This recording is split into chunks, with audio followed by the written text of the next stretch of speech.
Hello hello बच्चा party, कैसे हैं आप लोग। उम्मीद है आप सब ठीक होंगे।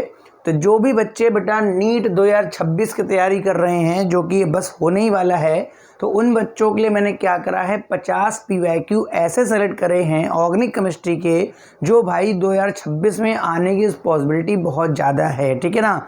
आपके वो पीवाईक्यू इस तरह के हैं कि उनके लॉजिक से आप लगभग पूरी ऑर्गेनिक केमिस्ट्री का रिवीजन कर लेने वाले हैं। कुछ टॉपिक्स छोड़ दे, बात अलग की है, मगर 50 क्वेश्चंस अगर आपने मेरे पीवाईक्यू के देख लिए, पीवाईक्यू के भी हैं, एक आधे एक्स्ट्रा क्वेश्चंस भी हैं, तो आपकी ऑर्गेनिक केमिस्ट्री काफ़ी बूस्ट होने वाली, स्ट्रांग होने वाली है। तो बने रहिए मेरे साथ इस वीडियो में। अगर आपको अपने नीट 2026 के ऑर्गेनिक केमिस्ट्री के क्वेश्चंस टोटली कंप्लीट करने हैं, ये सारे क्वेश्चंस पीवाईक्यू के हैं, मगर मैं विद कॉन्सेप्ट बताऊंगा, ताकि अगर इस क्वेश्चन को थोड़ा ये चेंज करके भी देगा तो भी आप बहुत आराम से कर सकें। होता क्या है, एक्चुअल में जरा सा स्ट्रक्चर चेंज हो गया तो बच्चा क्वेश्चन नहीं करता है, कहता सर ये तो मेरा पढ़ा हुआ क्वेश्चन नहीं है। इससे क्या फ़र्क पड़ेगा, लॉजिक नहीं बदलते हैं बेटा, बेसिक फंडामेंटल्स भी नहीं बदलते हैं, केवल आपका जो क्वेश्चन का जो पैटर्न है वो बदल सकता है। ठीक है,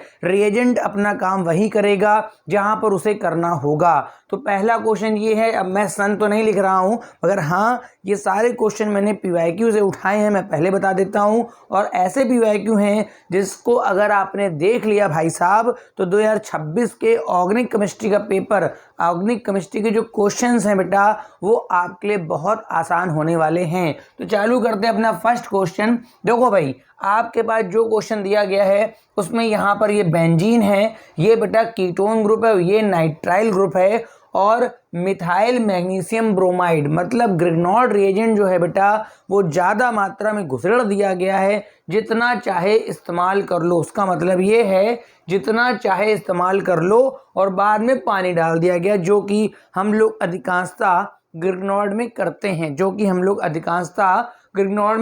सीधी सी बात है। यहाँ पर आपका होता है निगेटिव चार्ज, क्योंकि Mg पर होता है डबल प्लस और हेलोजन पे होता है -1। तो यहाँ जो मिथाइल माइनस है ये एक न्यूक्लियोफाइल की तरह काम करेगा, और इसे हम उस जगह पर इस्तेमाल करेंगे जहाँ पर इलेक्ट्रोफिलिक सेंटर यानी कि पॉजिटिव चार्ज होगा। तो अगर मैं इस वाले ऑक्सीजन कार्बोनिल ग्रुप की बात करूं तो आपको पता होना चाहिए यहाँ पर चार्ज पॉजिटिव है। नाइट्राइल को ऐसा लिख लेता हूँ C∧N, चूंकि N इलेक्ट्रोनेगेटिव ज़्यादा है तो यहाँ पर एक इलेक्ट्रोफिलिक सेंटर बन रहा है, एक यहाँ पर। तो मिथाइल जाकर यहाँ गुज जाएगा, ये बॉन्ड ऊपर टूटेगा, मिथाइल जाके यहाँ गुज जाएगा, ये बॉन्ड इधर टूटेगा, यहाँ O पे माइनस आएगा जो कि MgBr को जोड़ लेगा, यहाँ N पर माइनस आएगा जो MgBr के साथ बैलेंस होगा। बेंजीन पर कहीं अटैक नहीं होता है, बेंजीन खुद न्यूक्लियोफाइल होता है। बेंजीन जो है ना बेटा वो खुद इलेक्ट्रॉन रिच होता है, तो उस पर CH3 का अटैक नहीं होगा। तो देखो आगे क्या होता है, बेंजीन ऐसे रहेगा, कहेगा भाई मुझे पार्टिसिपेट नहीं करना है, तुम ही लोग करो अपना जाके। ये ऐसे रहेगा, हाँ यहाँ पर O पे आपका चिपक जाएगा Mg के साथ Br, और नीचे आपका एक मिथाइल भी चिपक जाएगा। ये दो कार्बन जैसे हैं बेटा वैसे रहेंगे, इस वाले कार्बन पर भी मिथाइल चिपकेगा, अगर यहाँ पर डबल बॉन्ड के साथ N हो जाएगा। ये कार्बन आप पहचान पा रहे हैं, ये कार्बन नाइट्राइल वाला है, और N पर आपका लग जाएगा Mg और Br। यहाँ तक बात क्लियर है? ठीक है, यहाँ तक बात क्लियर है, कोई डाउट नहीं है। ठीक है, इसके बाद क्या होगा, मैं जब इसकी कराऊंगा हाइड्रोलिसिस, इसमें डालूंगा पानी। ठीक है ना, अगर मैं पानी डालता हूं तो यहाँ का एक बॉन्ड ब्रेक हो जाएगा। ध्यान रखिएगा एक्सेस में दिया गया है, जितना चाहें उतना जी भर के आप इस्तेमाल कर लें। तो यहाँ पर ये बॉन्ड क्लीव होने के बाद यहाँ पर भी NH हो जाएगा, वहाँ पर तो टर्सरी अल्कोहल दिख रहा है। ठीक है, तो बेंजीन ऐसे रहेगा, ये ऐसे, ये ऐसे, ये ऐसे, इस जगह पर आपका OH, ये आपका ऐसे रहेगा। ये अगले कार्बन पे आ जाओ, यहाँ पर अगर मैं आऊँगा अगले कार्बन पे ये मेथिल है, और डबल बॉन्ड के बाद यहाँ पर आपका हो जाएगा NH, है ना, क्या हो जाएगा NH। ठीक, इसके बाद ये देखो ध्यान से देखो, यहाँ मिथाइल लिखा हुआ है, मिथाइल लिखा है, अच्छा NH जो बन गया है मेरे पास। ठीक है, इसकी जब मैं कराता हूँ हाइड्रोलिसिस तो भाई साहब ये जो NH है ना, ये NH के बदले O लग जाता है। बिल्कुल ध्यान रखिएगा, अगर इमीन की कभी भी बेटा, बहुत इंपॉर्टेंट पॉइंट है, अगर इमीन की कभी भी हाइड्रोलिसिस तो करा ही रहे हो ना, तो वहाँ पर आपका एल्डिहाइड या कीटोन बन जाएगा, अभी फिलहाल यहाँ पर कीटोन बनने वाला है, इस जगह पे मेरे पास हो जाएगा OH, ये ऐसे ये ऐसे ये ऐसे, ये मेरे पास आपका मिथाइल, और अगले कार्बन पे डबल बॉन्ड O यहाँ तक होगा, यहाँ तक CH3 है। इतना अगर आपको बात समझ में आ गई है तो इतना वीडियो पॉज करके पहले नोट कर लीजिए। अब देखो बेटा, मेरे पास जो सेकंड क्वेश्चन है वो देखिए अब कहीं ना कहीं स्टीरियो केमिस्ट्री के अंदर चला गया। तो मैंने इस तरह के क्वेश्चन सेलेक्ट करे हैं जिससे आपका पूरा लगभग रिवीजन इन 50 क्वेश्चंस के अंदर में हो जाए। देखो भाई क्या लिखा है, which of the following source GI। तो GI का मतलब आपने पढ़ा होगा, ठीक है, GI MRI वाला नहीं है बेटा, ज्योमेट्रिकल आइसोमर्स है, ठीक है। तो ज्योमेट्रिकल आइसोमर्स के लिए आपको पता होगा या तो रोटेशन रेस्ट्रिक्ट हो पहला पॉइंट, और एक कार्बन पे 2 डिफरेंट ग्रुप लगे होने चाहिए, और अगर साइक्लिक सिस्टम है तो आपके अगल बगल के कार्बन पर, ठीक है, मतलब प्रत्येक कार्बन पे डिफरेंट एटम्स होने चाहिए। देखो पहला लिखा हुआ है 1,2 डाई, अगर मेरे को पहला ही दूसरा ऑप्शन में कोई मिल गया तो मैं आगे के ऑप्शन नहीं चेक करूंगा, ठीक है। अब देखो पहला लिखा है 1,2 डाई मेथिल साइक्लोहेक्सेन। तो देखो आपको पता होगा साइक्लोहेक्सेन बेटा ऐसा होता है, ठीक है ना, साइक्लोहेक्सेन बेटा ऐसा होता है। अब आज एक मिथाइल आपका 1 पे, एक आपका 2 पे है, तो एक मैं ऐसे बना ले रहा हूँ 1 पे मिथाइल और एक बना ले रहा हूँ 2 पे। देखो भाई सिंपल सी बात है, इस कार्बन पे एक आपका H लगा होगा और यहाँ पर भी H लगा होगा, ठीक है। अगर मैं इसको ऐसे बना लूँ, देखो ध्यान से, अगर मैं इसको ऐसे बना लूँ और ऐसे 2 बॉन्ड दिखा दूँ, ठीक है ना, तो बताओ ये मिथाइल आपका ऊपर हो गया और H नीचे हो गया, सही है, और ये मिथाइल आपका ऊपर हो गया, आपका H नीचे। आपको साफ दिख रहा होगा कि बेटा इस कार्बन पर दोनों ग्रुप डिफरेंट हैं और इस कार्बन पर भी दोनों ग्रुप डिफरेंट हैं, और आपका दोनों मिथाइल सेम साइड है, तो ये मेरे पास जो फॉर्म बन गया वो शेष है, ठीक है। अगर अगले वाले में मैं मिथाइल को नीचे कर दूं और H को ऊपर, तो बेटा वो क्या बन जाएगा, ट्रांस। तो बेटा पहला ही ऑप्शन मेरा जो है वो ज्योमेट्रिकल करेगा, और बाकी आप चेक करिएगा, आपको कोई ना कोई गड़बड़ सब में मिल जाएगा, ठीक है।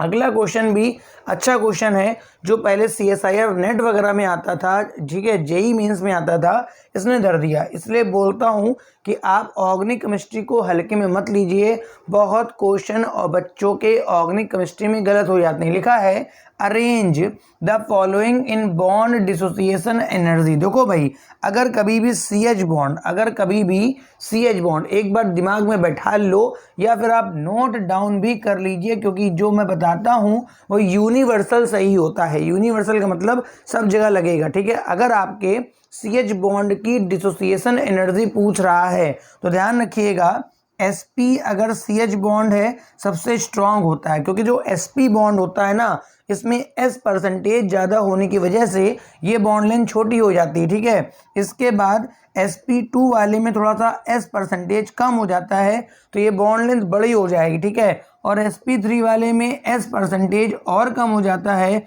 तो भाई साहब ये बॉन्ड लेंथ और बड़ी हो जाएगी। बॉन्ड जितना बड़ा हो जाएगा उतना ही बेचारा कमज़ोर हो जाएगा, और कमज़ोर बॉन्ड की बेटा बॉन्ड डिसोसिएशन एनर्जी कम होती है, बस यही चेक करना होता है। देखो ये बेंजीन का कार्बन आपका sp2 वाला होता है, यानी कि ये जो आपका केस है वो sp2CH वाला बीच वाला है, ठीक है। ये देखो एसिटिलीन का कार्बन, एल्काइन का कार्बन sp वाला होता है, मतलब ये जो केस है ये फर्स्ट वाला है, और लगभग वैसे ही sp3 मानते हैं। साइक्लिक सिस्टम में वैसे तो sp2 माना जाता है, मगर जो कि चारों सिंगल हैं तो sp3 इसको मान के चल लेते हैं। तो ओवरऑल आप देख सकते हैं सबसे तगड़ा बॉन्ड मैंने कहा ट्रिपल बॉन्ड वाला ये वाला होता है, तो सबसे स्ट्रॉन्ग बॉन्ड आपका सेकंड हो जाएगा। सेकंड के बाद ये sp वाला है तो sp2 वाला मतलब फर्स्ट हो जाएगा, और यहाँ पर आपका हो जाएगा मेरे पास थर्ड, ठीक है। ये तो बेटा बॉन्ड डिसोसिएशन एनर्जी का ऑर्डर है। बेटा अगर कभी बॉन्ड लेंथ का ऑर्डर पूछ दे, अगर बॉन्ड लेंथ का ऑर्डर पूछ दे तो जस्ट इसका रिवर्स कर देना। मेरा मतलब ये नहीं कि आप इन्हीं क्वेश्चंस को ही करके जाएंगे, इसके जैसे और भी क्वेश्चंस अगर आते हैं तो कॉन्सेप्ट यही लगेगा, चाहे कुछ भी हो जाए। फटाफट इसको आप नोट कर लीजिए फटाक से। अब देखिए 2 क्वेश्चन मेरे पास ये आ गए, और भाई साहब दोनों बहुत ही ज़्यादा आसान क्वेश्चन है, और दोनों क्वेश्चनों का अपना कुछ ना कुछ लॉजिक है, ठीक है। पहला क्वेश्चन लिखा है which of the following reaction does not produce benzene. देखो नीट में एक अच्छी बात ये है कि भाई 4 में 1 सही होता है, ठीक है। जिस दिन भाई नीट में ऐसा हो गया मल्टीपल सेलेक्ट आ गया, एमसीक्यू मतलब मल्टीपल सेलेक्ट हो गया, कुल मिला के ज़्यादा ऑप्शन सही हैं, एक से ज़्यादा वाला जैसे जेई में चलता है, तो आप भाई साहब परेशान हो जाएंगे। इस वजह से प्रैक्टिस आप तगड़ी रखिए, ठीक है। अभी फिलहाल कोई दिक्कत नहीं है। देखो भाई पहला कह रहा है किसमें बेंजीन नहीं बनेगी, इन 4 में 3 में पक्का बेंजीन बनेगी और एक ऐसा होगा जहाँ बेंजीन नहीं बनेगी। देखो भाई बेंजीन डाइजोनियम क्लोराइड को अगर मैं वाटर की वेपर के साथ हीट करता हूँ ना, तो ये ऐसे न्यूक्लियोफाइल यहाँ पे जाके अटैक कर देता है भाई साहब, फिनॉल बना देता है। क्या बना देता है? फिनॉल। लो भाई यहाँ तो बेंजीन बनी नहीं, उसने बेंजीन बनने के लिए कहा है, तो पहला ही सही हो गया, पहला ही सही हो गया। और भी चेक कर लेते हैं। देखो ये sodium salt of carboxylic acid है, इसको आप नहीं पहचानते, पहचान लीजिए, सोडा लाइम है और यहाँ से सोडियम कार्बोनेट ऐसे निकल जाता है। मैकेनिज्म अभी नहीं बता सकता, ठीक है, बाय रेडिकल मैकेनिज्म जाती है, वैसे यहाँ पर OH माइनस अटैक करता है, तो यहाँ पर फाइनली बेंजीन आपका बन के आएगा, ठीक है। यहाँ देखो ये नॉर्मल हेक्सेन है, इसको जब कैटलिस्ट पे पास करते हैं तो ये 6 कार्बन साइक्लाइज होकर के बच्चा बना देते हैं बेंजीन। और ये तो भाई मोस्ट फेमस रिएक्शन है, एसिटिलीन के 3 molecule in presence of red hot copper tube trimerise हो जाते हैं और आपका बेंजीन का फॉर्मेशन हो जाता है। तो पहले ऑप्शन में मैंने बता दिया था कि फिनॉल बनने वाला है, वहाँ पर बेंजीन नहीं बना है, ठीक है। बेंजीन रिंग की बात कर रहा है, पूरा पूरा बेंजीन बनना चाहिए था, फिनॉल नहीं। अगला क्वेश्चन देखो क्या लिखा है, काफ़ी आसान सा है। लिखा है which of the following does not decolorise bromine water. देखो भाई ब्रोमीन वाटर जो है वो रेड ब्राउन कलर का होता है, सिंपल सा समझो, इसे हम बोलते हैं टेस्ट ऑफ अनसैचुरेशन तो बोलते हैं। मगर एक पॉइंट और होता है कि अगर ब्रोमीन वाटर किसी कंपाउंड में डाला और उसने उससे रिएक्शन कर ली, अगर ब्रोमीन वाटर ने रिएक्शन कर ली तो ब्रोमीन तो खत्म हो जाएगा भाई। अगर ब्रोमीन, कुछ बच्चे क्या समझते हैं कि जहाँ C डबल बॉन्ड C आएगा वहीं पर उसका कलर डिक्लोराइज होगा, वहीं आप भी बेटा डिक्लोराइज हो जाएंगे तुरंत, ठीक है। अगर ब्रोमीन वाटर ने किसी कंपाउंड से रिएक्शन कर ली बेटा, तो बेटा ब्रोमीन तो खत्म हो गया। जब भाई ब्रोमीन खत्म हो गया तो उसका ब्राउन कलर भी तो खत्म हो जाएगा। तो भाई एनिलीन की रिएक्शन जब ब्रोमीन से कराता हूँ ना, तो यहाँ पर इलेक्ट्रोफिलिक सब्स्टिट्यूशन होकर के यहाँ पर Br लग जाता है, यहाँ पर Br लग जाता है, यहाँ पर Br लग जाता है, रिएक्शन वही है, मतलब ब्रोमीन का ब्राउन कलर चला जाएगा, ठीक है। फिनॉल की बात पहले कर लेते हैं, ये भी एक एक्टिवेटर है, यहाँ पर भी तीनों जगह पे आपका आर्थो पैरा पे Br आके जुड़ जाएगा, इस पे भी ब्रोमीन का कलर डिक्लोराइज, जहाँ जहाँ ब्रोमीन की रिएक्शन हो जाएगी वहाँ कलर डिक्लोराइज। देखो ये अलग से एक आइसोलेटेड डबल बॉन्ड है, जहाँ पर आपके दोनों ब्रोमीन जाकर के यहाँ पर जुड़ जाएंगे, ऐड हो जाएंगे, सिंपल सा ब्रोमीन वाटर वाले है ना।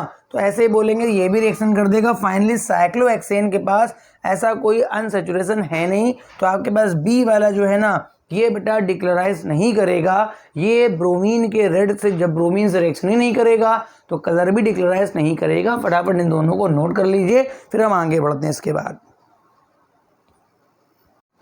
अब देखो ये 2 क्वेश्चन भी हैं, तो मैं एक चीज़ बता दूं कि जो भी बच्चे नीट 2026 की तैयारी कर रहे हैं बेटा, वो इस तरह से लिस्ट मैचिंग वाले क्वेश्चंस की प्रैक्टिस जरूर करें। तो वो जितना आप बातें दिमाग में रख के जाएंगे, लिस्ट मैच करना उतना आसान हो जाता है, ठीक है। मोस्टली लिस्ट मैचिंग में आपकी मेमोरी का काम होता है, आपको पता होना चाहिए कौन सा रिएजेंट कहाँ पे काम करता है, किस रिएजेंट का क्या फॉर्मूला होता है। देखो भाई लिखा है हैबर प्रोसेस, तो भाई आपको पता है कि हैबर प्रोसेस में आयरन कैटलिस्ट इस्तेमाल होता है। तो भाई ए का तो फर्स्ट मैच हो गया, मैं ऐसे ही मैच करा रहा हूँ, ठीक है। वॉकर प्रोसेस में आपका सीधा सा PdCl2, ये भाई क्या कर दिया इसने, वॉकर प्रोसेस में PdCl2। विल्किंसन कैटलिस्ट जो होता है वो रोडियम का एक कॉम्प्लेक्स होता है, जिसमें 3 मॉलिक्यूल ट्राईफिनाइल फॉस्फीन के लगे होते हैं और एक ClO। भाई सीधे सीधे बता देते कि कुछ नहीं करना है क्वेश्चन में। Ziegler Natta is the mixture of titanium tetrachloride and hexamethyl dialuminium, इस तरह से चलता है, ठीक है ना।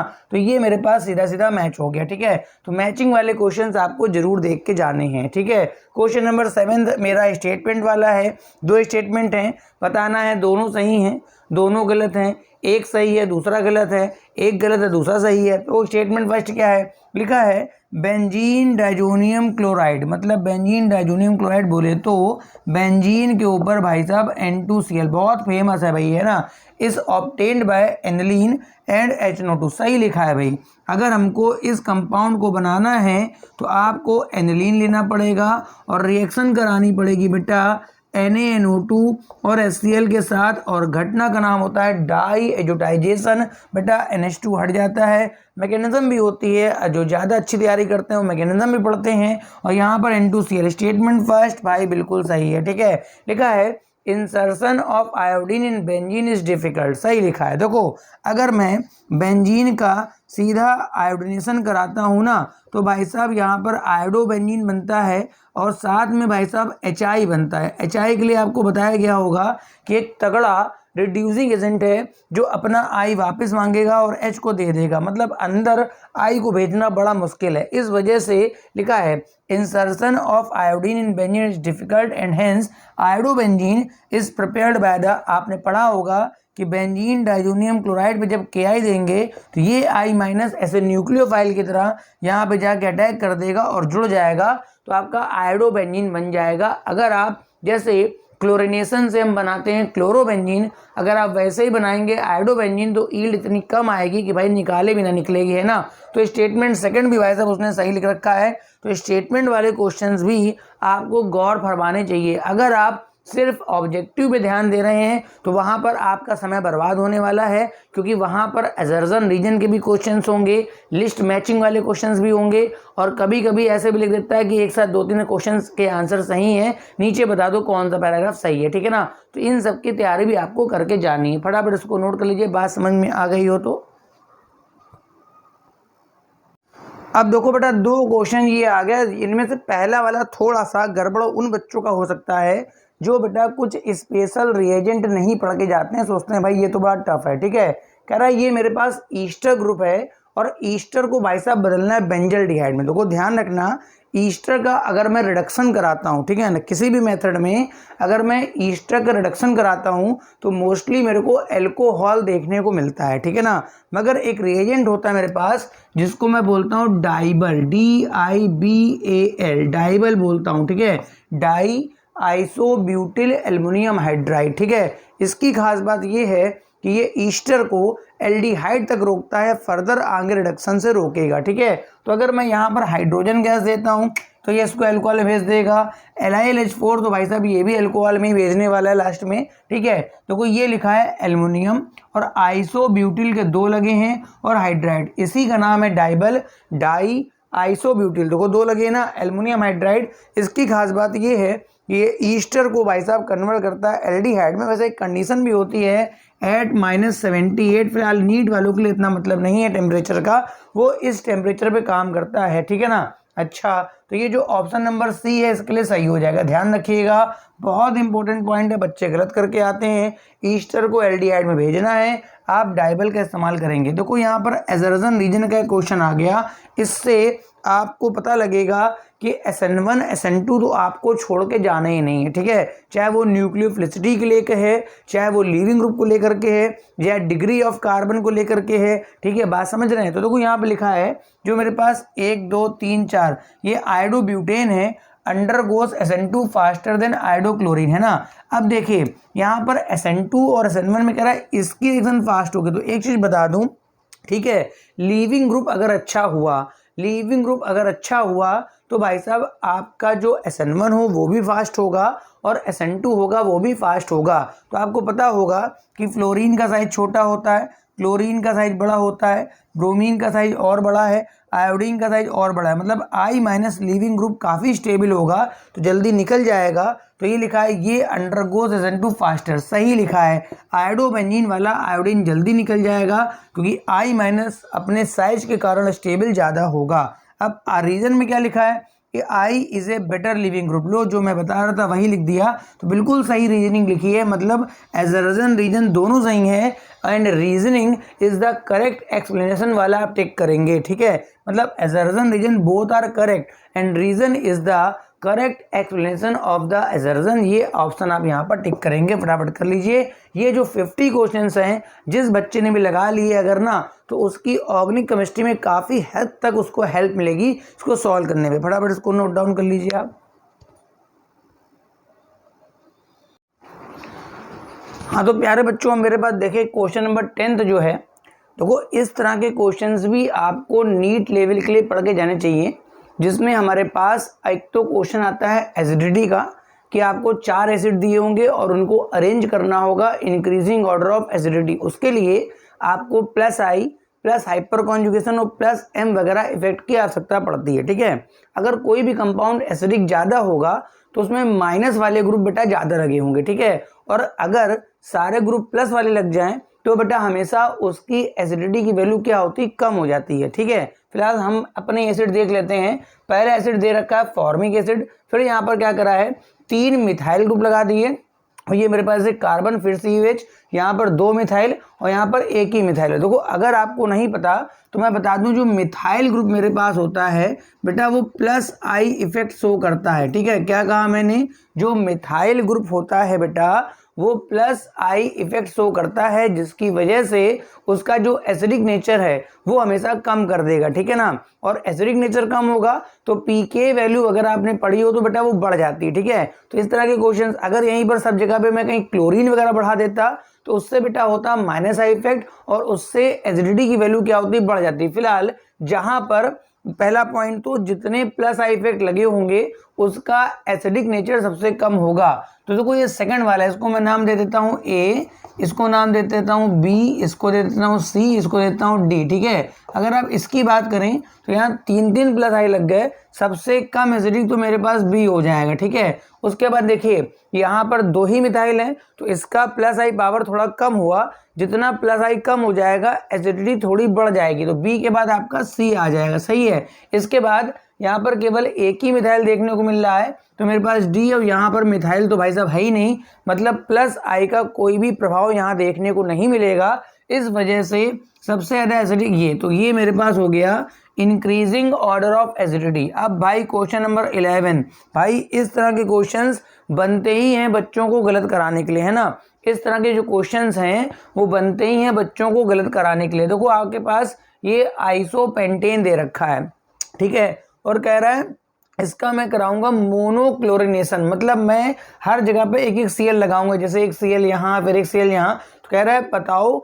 अगर मैं इसका कराता हूँ मोनोक्लोरिनेशन, मतलब मैं बार बार जितने भी H होंगे सबके H हटा करके एक एक Cl लगाऊंगा, तो वहां पर कितने टोटल स्टीरियो आइसोमर्स बनेंगे, इंक्लूडिंग स्टीरियो आइसोमर, मतलब टोटल आइसोमर्स तो बताने ही है, साथ में स्टीरियो का मतलब ये हो गया अगर कहीं पर इसमें कहीं डबल बॉन्ड वगैरह तो है नहीं तो ज्योमेट्रिकल तो आएगा नहीं। ठीक है, फिलहाल यहाँ पर ऑप्टिकल आ सकता है। तो अगर कोई सेंटर ऐसा, मान लो क्लोरीन लगाया और क्लोरीन लगाने से कोई सेंटर कायरल जनरेट हो गया, है ना, अगर कहीं पर क्लोरीन लगाने से कोई सेंटर कायरल जनरेट हो गया तो भाई वहां पर 2 फॉर्म बन जाएंगे, एक D और एक L। इसका मतलब है आपने स्टीरियो इंक्लूड कर लिया। चलो भाई चालू करते हैं यहाँ वाले से। ठीक है, मैं यहाँ पर एक Cl लगाऊंगा, देखो क्या बनेगा, मैं बना बना दिखा दूंगा। CH3, यहाँ पर भी CH3, इसके बाद CH, उसके बाद CH2, और ये हो गया CH2 पे Cl। आप चेक कर लीजिए, पहला फॉर्म तो ये बनेगा। आप ये भी देख लीजिए इसमें कहीं कोई कायरल सेंटर तो नहीं है। देखो ये सेंटर कायरल है नहीं, 3 H हैं,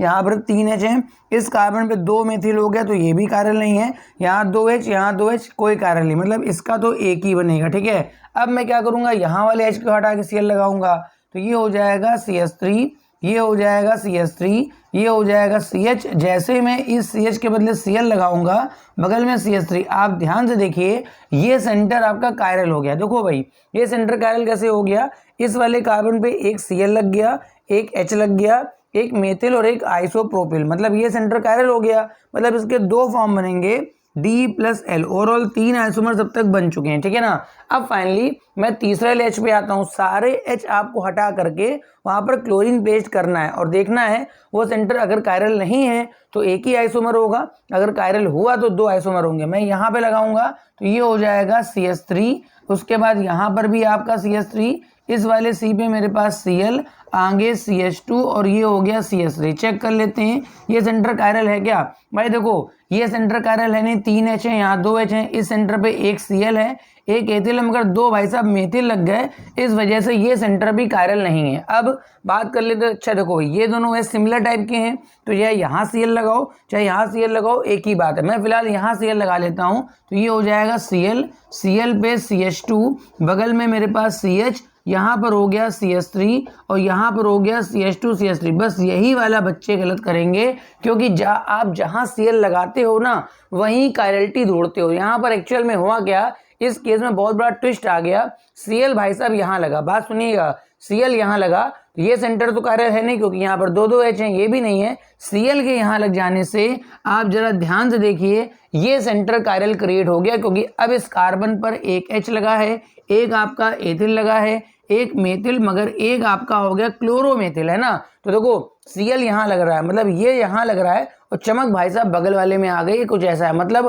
कांड आपने किया और बगल वाला हंस रहा है, ऐसा कुछ है। तो यहाँ पर भी 2 फॉर्म बनेंगे, D+L। बच्चा बस यही गलती करेगा, क्योंकि वो इस सेंटर की कायरलिटी ढूंढेगा। आवश्यक नहीं है कि जिस सेंटर पे Cl लगा हो वही कायरल सेंटर हो। फिलहाल काउंट कर लेते हैं, एक ये है, 2 3 3 1 4 4 2 6, ओवरऑल अगर मैं स्टीरियो मिला के लूँगा तो 6 आएगा। अगर वो बोलता स्टीरियो मत मिलाइए तो इसका एक, इसका भी एक, तो 2 3 और इसका भी एक, फाइनली आंसर 4 आता। अगर मेरे को स्टीरियो इंक्लूड करने के लिए ना बोलता। फटाफट इन दोनों को बना लीजिए, फिर मैं आगे बढ़ता हूँ अपना। भाई साहब आप क्वेश्चन नंबर 12 देख लो, जो कि काफ़ी आसान सा क्वेश्चन है, आपका कार्बोहाइड्रेट का क्वेश्चन है और बहुत ही ज़्यादा सिंपल है। कह रहा है एक शुगर मेरे पास X है जिसके पास ये 4 पॉइंट होते हैं, ठीक है। बताना है वो शुगर मेरे पास कौन सा है। शुगर का मतलब आपका हो गया कार्बोहाइड्रेट, ठीक है। एक शुगर X है जिसके पास पहला पॉइंट है जो कि हनी में पाया जाता है। अगर आपने थोड़ा सा NCERT पढ़ ली होती तो आपको यहीं से आपका आंसर मिल जाता है, ठीक है। फिलहाल हनी में पाया जाता है, चलो कोई बात नहीं, अगर आपने नहीं पढ़ा तो आगे पढ़ लेते हैं। कह रहा है it is a keto sugar, मतलब ये इसके अंदर एल्डिहाइडिक ग्रुप नहीं है बल्कि कीटोन ग्रुप है। बहुत से बच्चे यहाँ से पकड़ लेंगे।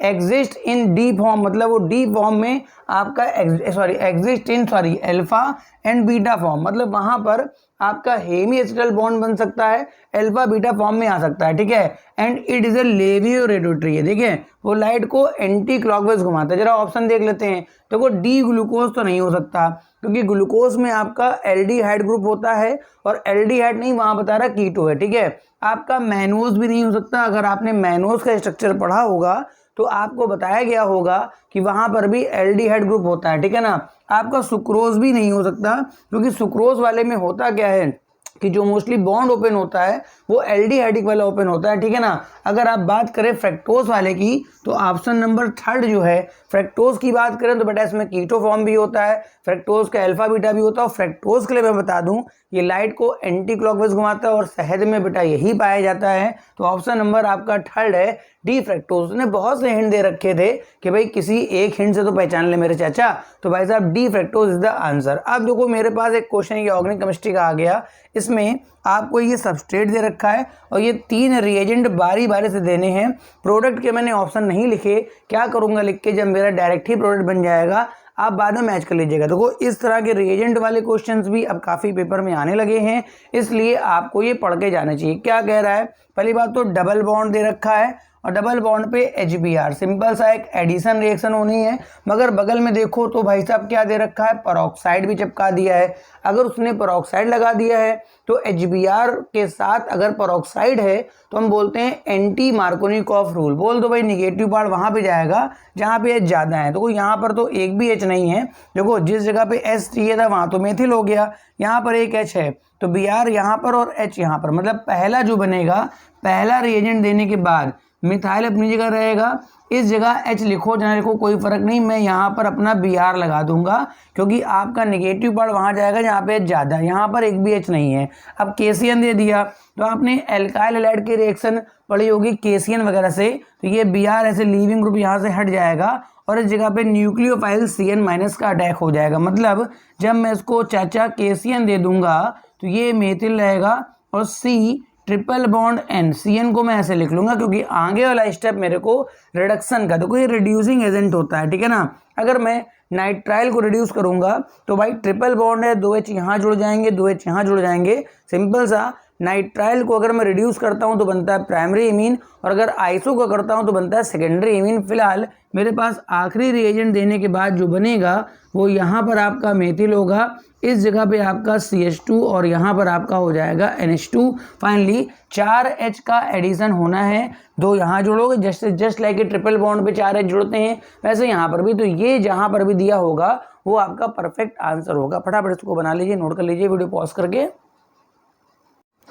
इसको भाई मैं आसान क्वेश्चन नहीं कहूँगा, ये नीट के हिसाब से भाई साहब कठिन क्वेश्चन आ गया।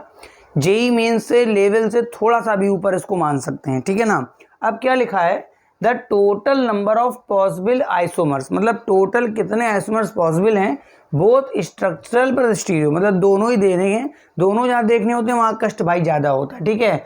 ऑफ साइक्लिक ईथर, ये ध्यान रखिएगा आपको जो भी बनाना होना चाहिए वो साइक्लिक ईथर होना चाहिए, और उसका जो मॉलिक्यूलर फॉर्मूला है वो C4H8O है, ठीक है। मतलब मेरे पास जो आपका फॉर्मूला है वो C4H8O है, और आपको इसके जो बनाने हैं वो केवल साइक्लिक ईथर होना चाहिए। इसके अलावा इसमें एल्डिहाइड कीटोन के भी बन सकते थे मगर वो सब नहीं बनाने, ठीक है। 4 कार्बन होने चाहिए, 8 हाइड्रोजन और 1 ऑक्सीजन। तो पहला तो मैं सिंपल सा पहला फॉर्म तो यही बना लेता हूँ, 1 ऑक्सीजन और यहाँ पे मैंने 4 कार्बन ऐसे सेट कर लिए। बताओ ये 4 कार्बन 1 2 3 4, भाई यहाँ पर 2H, यहाँ पर 2H, यहाँ पर 2H, यहाँ पर 2H, H8 होगा। पहला तो ये हो गया, ठीक है। अब इसका भाई और इसमें स्ट्रक्चरल ना स्टीरियो आ पाएगा, ना तो ये सेंटर कायरल है ना ये सेंटर कायरल है। हाँ, अगर किसी साइक्लिक ईथर में कोई सेंटर कायरल मिलता है तो वहाँ उसके 2 फॉर्म बनते हैं। कहीं कहीं 2 मेथिल अगल बगल आ गए तो बेटा साइक्लिक में सिस ट्रांस बन सकता है, ठीक है।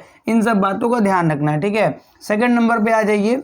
अब मैं 5 मेंबरिंग के अलावा 6 मेंबर नहीं बना सकता क्योंकि 6 मेंबर के लिए कार्बन चाहिए मेरे को 5, ठीक है, जो है नहीं। तो अब मैं 3 मेंबर में आता हूँ। तो 3 मेंबर में मैंने भैया ऐसे बना लिया। अब बताओ 2 कार्बन तो यहाँ मैंने जो गए, अब बचे मेरे पास 2 कार्बन और, ठीक है। तो मैं इसी कार्बन पर दोनों मेथिल लगा लेता हूँ, एक मेथिल यहाँ हो गया, एक मेथिल यहाँ हो गया। बताओ सही है, इसी कार्बन पे दोनों मेथिल हो गए। फिलहाल ये अगला फॉर्म बन गया, मगर देखो ये सेंटर भी कायरल नहीं है। जरा कायरल सेंटर का और ज्योमेट्रिकल आइसोमरिज्म का आप विशेष ध्यान देंगे, है ना। कायरल सेंटर का और ज्योमेट्रिकल का विशेष ध्यान देंगे। ये सेंटर कायरल नहीं, क्यों नहीं है भाई साहब, क्योंकि यहाँ पर आपके 2H चपके हैं, और ये भी कायरल नहीं है क्योंकि दोनों मेथिल हैं। अच्छा, यहाँ पर ज्योमेट्रिकल भी नहीं होगा क्योंकि इस कार्बन पर भी दोनों ग्रुप सेम है और इस कार्बन में सेम है। तो भैया दूसरा तो ये बन गया, ठीक है।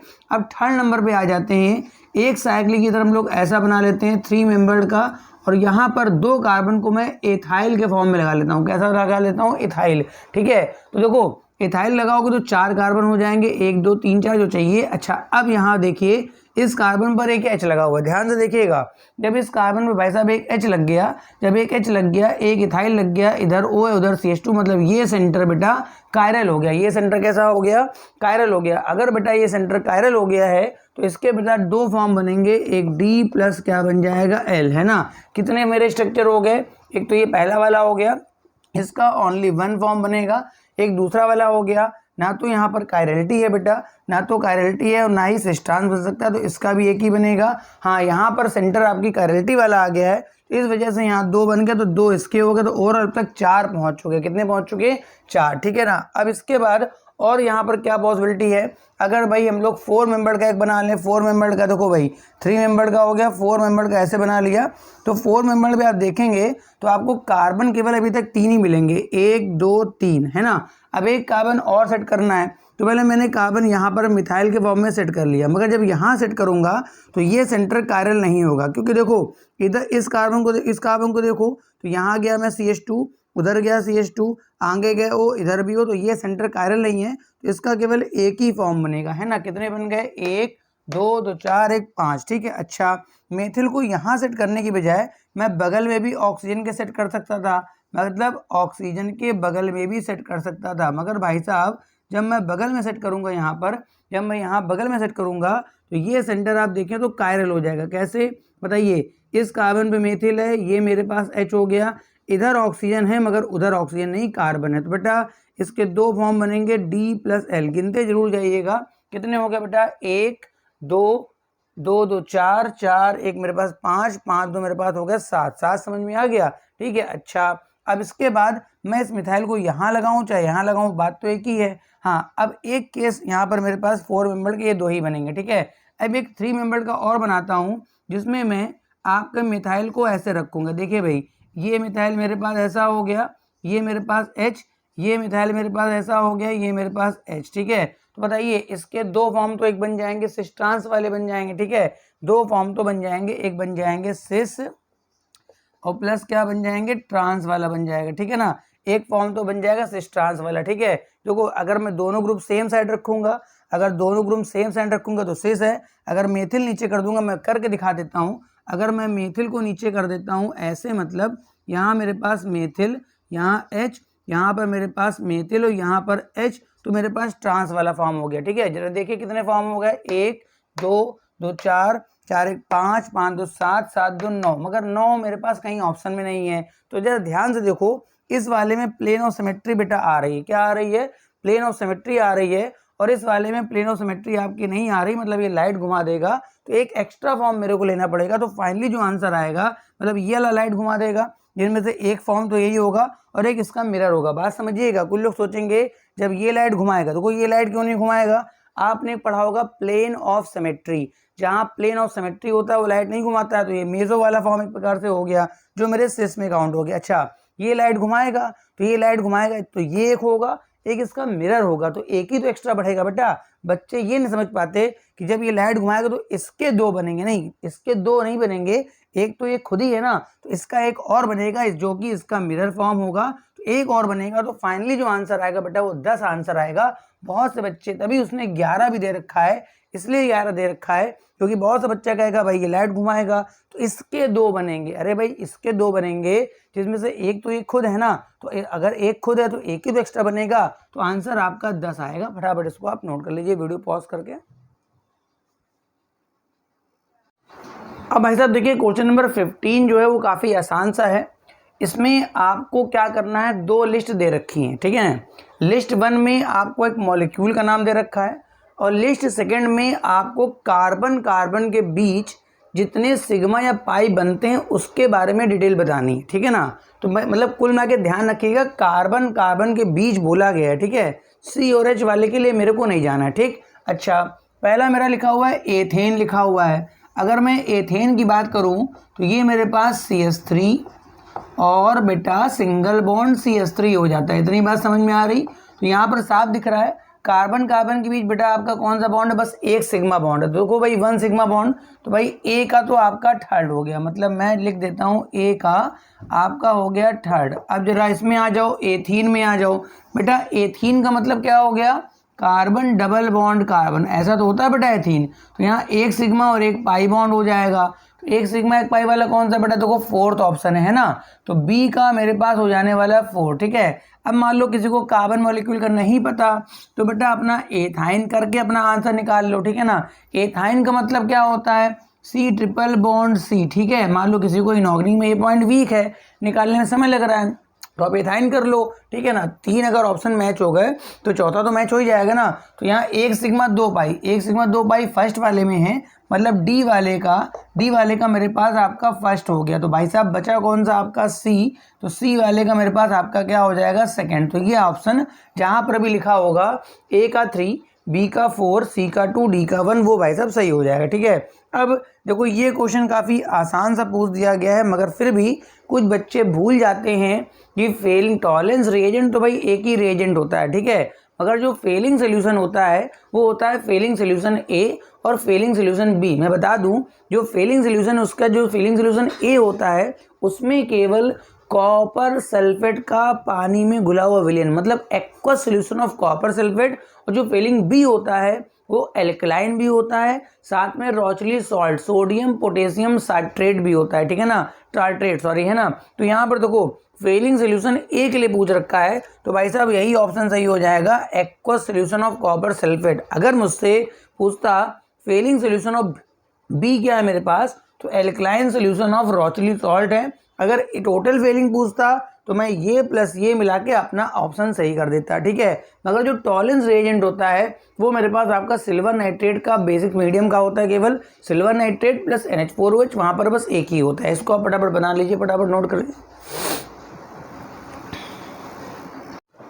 अब देखिए क्वेश्चन नंबर 17, तो भाई साहब ये अच्छा क्वेश्चन है। तो जिन बच्चों ने ऑक्सीडेशन के ढेर सारे रिएजेंट्स पढ़ के गए होंगे उनका भाई साहब ठीक हो जाएगा। जिन्होंने पीसीसी पर ध्यान दिया होगा, कुछ बच्चे क्या करते हैं केवल क्रोमियम ऑक्साइड वगैरह पढ़ लेते हैं और उसके बाद आपका सिंपल सा KMnO4 वगैरह पढ़ लेते हैं। तो पीसीसी वगैरह भी आपको पढ़ के जाना चाहिए। देखो भाई क्या है, अच्छा क्वेश्चन है।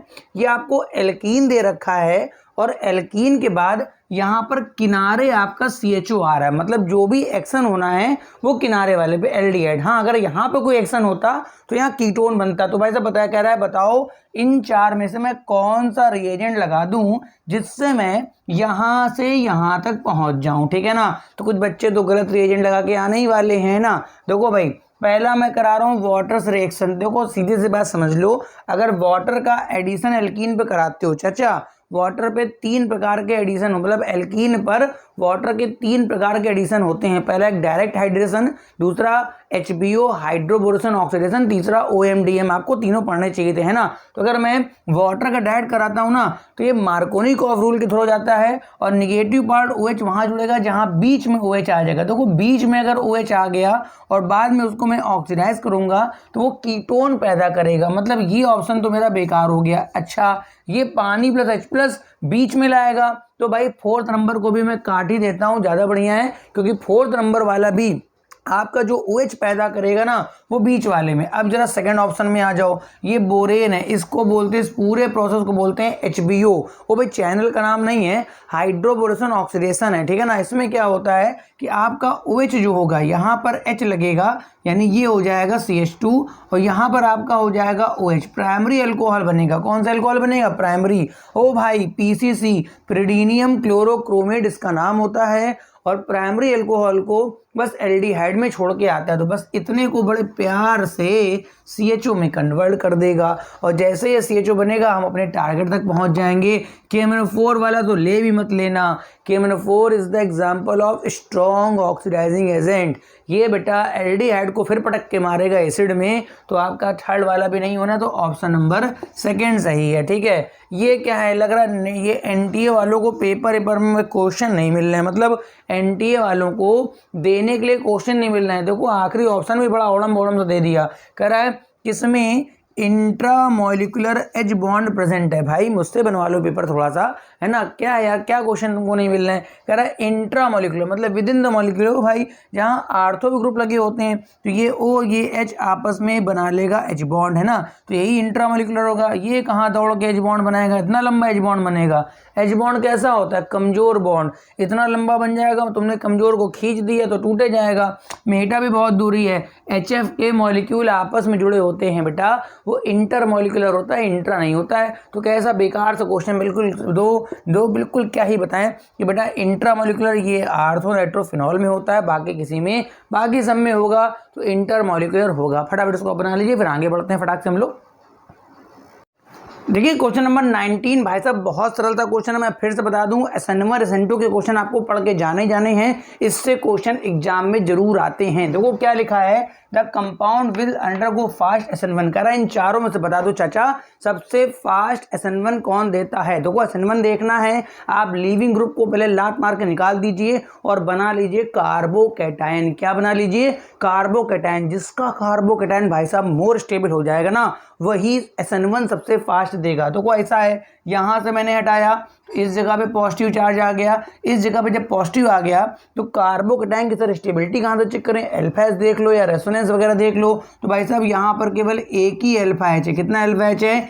एक अल्फा एच है और रेजोनेंस भी नहीं होना, डबल बॉन्ड नहीं है, ठीक है। यहाँ पे भाई साहब हटा लिया, तो यहाँ प्लस आ गया, तो भाई साहब 2H यहाँ लगे होंगे, 2H भाई साहब यहाँ लगे होंगे। चलो गलीमत है, 4 अल्फा H यहाँ पर आ रहे हैं, इससे फास्ट तो ये वाला होगा। ओ भैया ब्रोमो बेंजीन का तो प्लस, ये ब्रोमीन हटा भी मत देना, क्योंकि डबल बॉन्ड वाला पॉजिटिव जो है ना, ये आपको बैंड बजा देगा, इतना अनस्टेबल होता है ये भाई साहब, बनने से बहुत कतराता है, जल्दी हटता नहीं। तुम तो हट ही जाओ, तुम तो SN1 देने के लायक ही नहीं हो, ठीक है ना। यहाँ आओ, यहाँ पे अगर मैं ब्रोमीन हटाऊंगा ना, तो देखिए क्या चमत्कार होगा।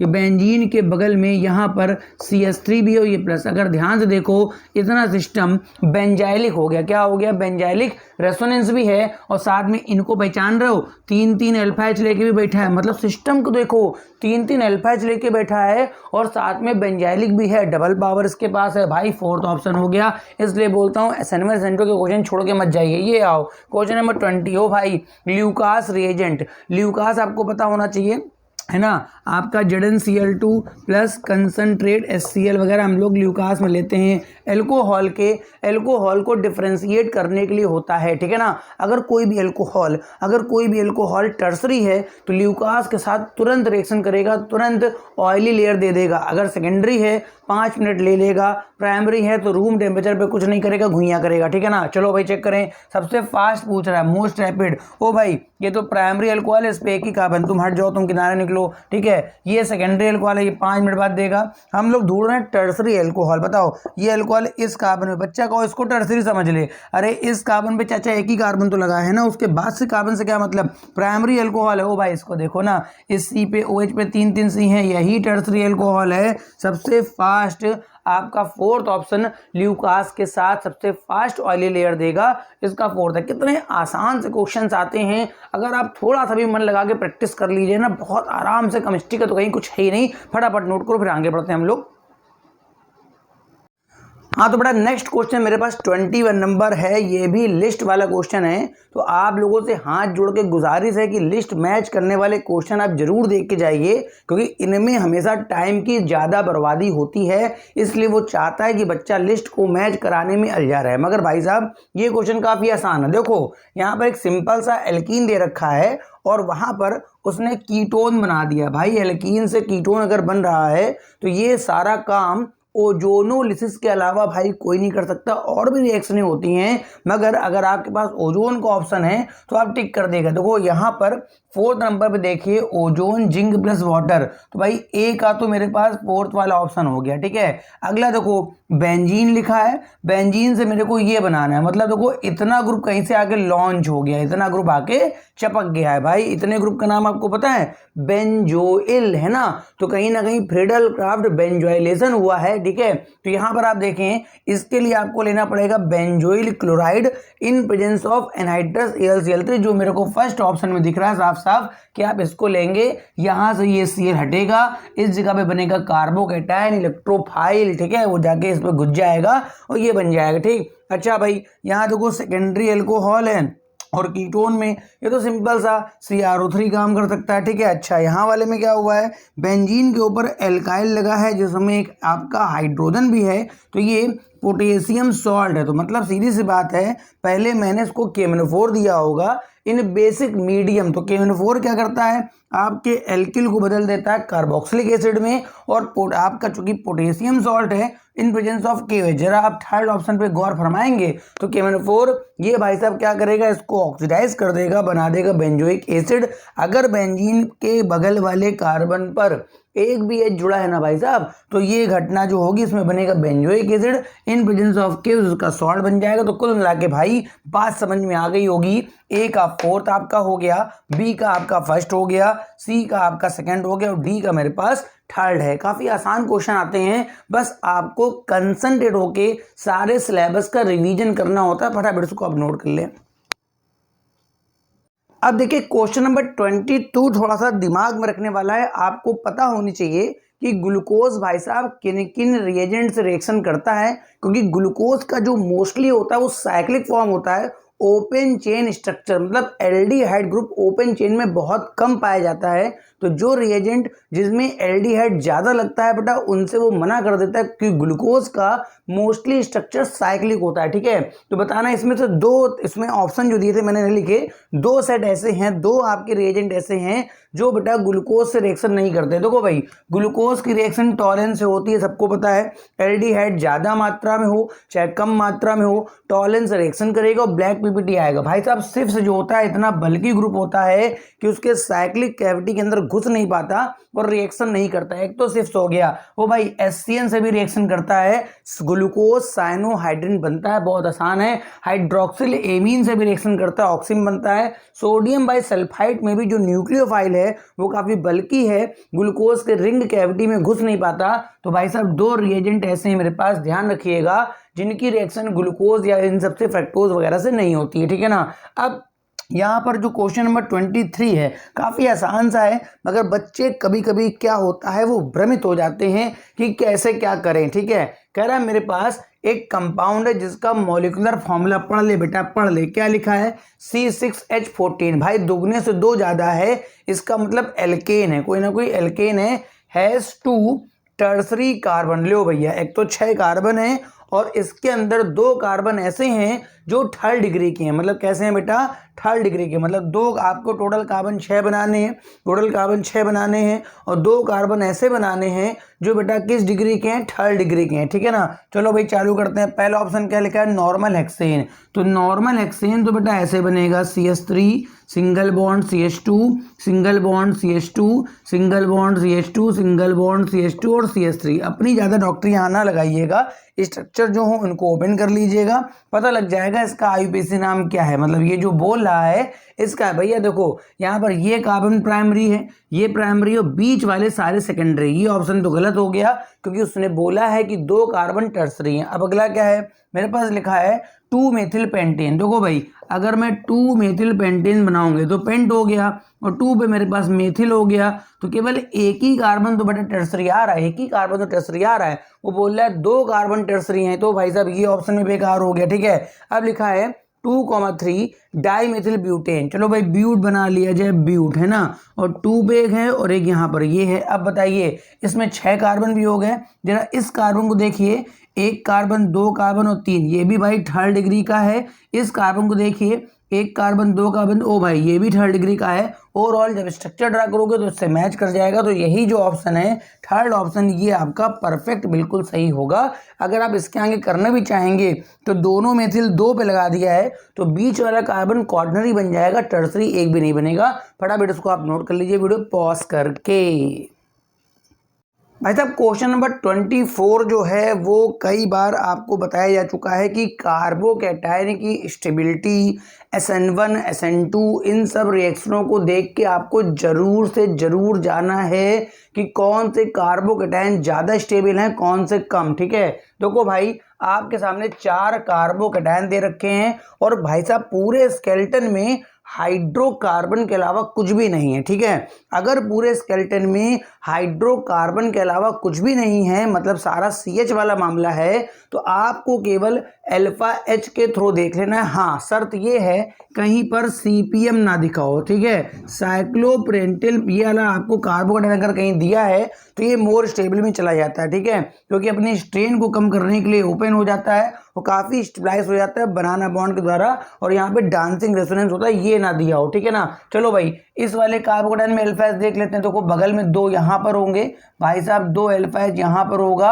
और मात्र 1 अल्फा H यहाँ पर। भैया इसके पास केवल 3 अल्फा H है, मुहर लग गई 3 की। ठीक है, आओ भाई इस वाले पास आ जाओ, इधर ये प्लस बना है तो 3 यहाँ और 2 यहाँ। इसके पास भाई साहब थोड़े ज़्यादा अल्फा H हैं, 2 ठो 5 अल्फा H। चलो भाई इसमें कन्फ्यूज़न ना कर देना, ये 3 मेंबर रिंग पे अगर CH2+ है तो मोर स्टेबल है, 5 वाले में केवल अल्फा देखना है। तो भाई साहब ये तो बहुत नीचे गिर गया, आके बहुत गिरा हुआ है ये क्वेश्चन। तो इसमें एक ही अल्फा एच है। इसमें आ जाओ, इस कार्बोकेटाइन के इधर 3 हो गए बेटा, अगल बगल यहाँ पर 2 होंगे बेटा, अगल बगल यहाँ पर 2 होंगे, 3 और 4 7 अल्फा है जिसके पास आ रहा है। भाई यही विजेता है, यही हमारे पास विजेता है। मगर ध्यान रखिएगा, अगर उसने ये दे दिया है तो ये सीपीएम शॉर्टकट में साइक्लोप्रोपिल मेथिल कार्बोकेटाइन बोलते हैं, इसको सीपीएम बोलते हैं। आपने नहीं पढ़ा, मेरे वीडियो में जाके पढ़ लीजिए, मोर स्टेबल होता, मगर ये है नहीं। तो फोर्थ ऑप्शन सही है। देखो ये क्वेश्चन भी भैया आए दिन इस तरह से आता रहता है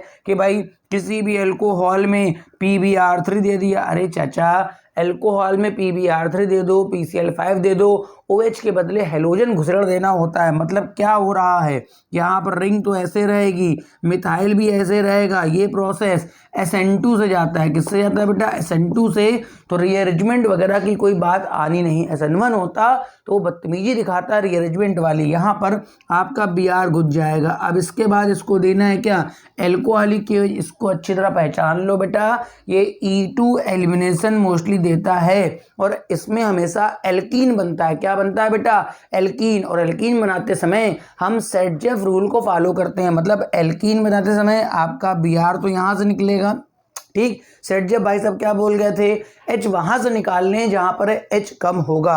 हाँ, यहाँ अगर फ्लोरीन वगैरह होता तो वहां पर हाफमैन रूल लग जाता है। यहाँ के अभी जहाँ पे ब्रोमीन है तो देखो यहाँ पर आपके 2 H हैं, यहाँ पर आपका एक ही H होगा, तो यही वाला H आप निकालेंगे अकॉर्डिंग टू सेटजेफ। तो इस जगह पे डबल बना देंगे, तो जो सेकंड आपका बनेगा प्रोडक्ट उसमें आपका यहाँ डबल हो जाएगा और यहाँ पर आपका मेथिल टंगा रहेगा। ये आपका हो जाएगा मेन ऑप्शन। तो ए, वहाँ पर दो चीज़ें दे रखी थी, ए का ये वाला ऑप्शन टिक करेंगे, मतलब ए और बी, जिसमें ए और बी ये 2 बने होंगे बेटा, वही आपका आंसर सही होगा। मगर हाँ ध्यान रखिएगा, बहुत बच्चे गलती करते हैं, अगर यहाँ फ्लोरीन लगा देता तो मैं यहाँ पर आपका हाफमैन रूल लगाने वाला था, तो H वहां से निकल जाता जहां पे H ज्यादा होते हैं। फटाफट इसको नोट कर लीजिए वीडियो पॉज करके आप।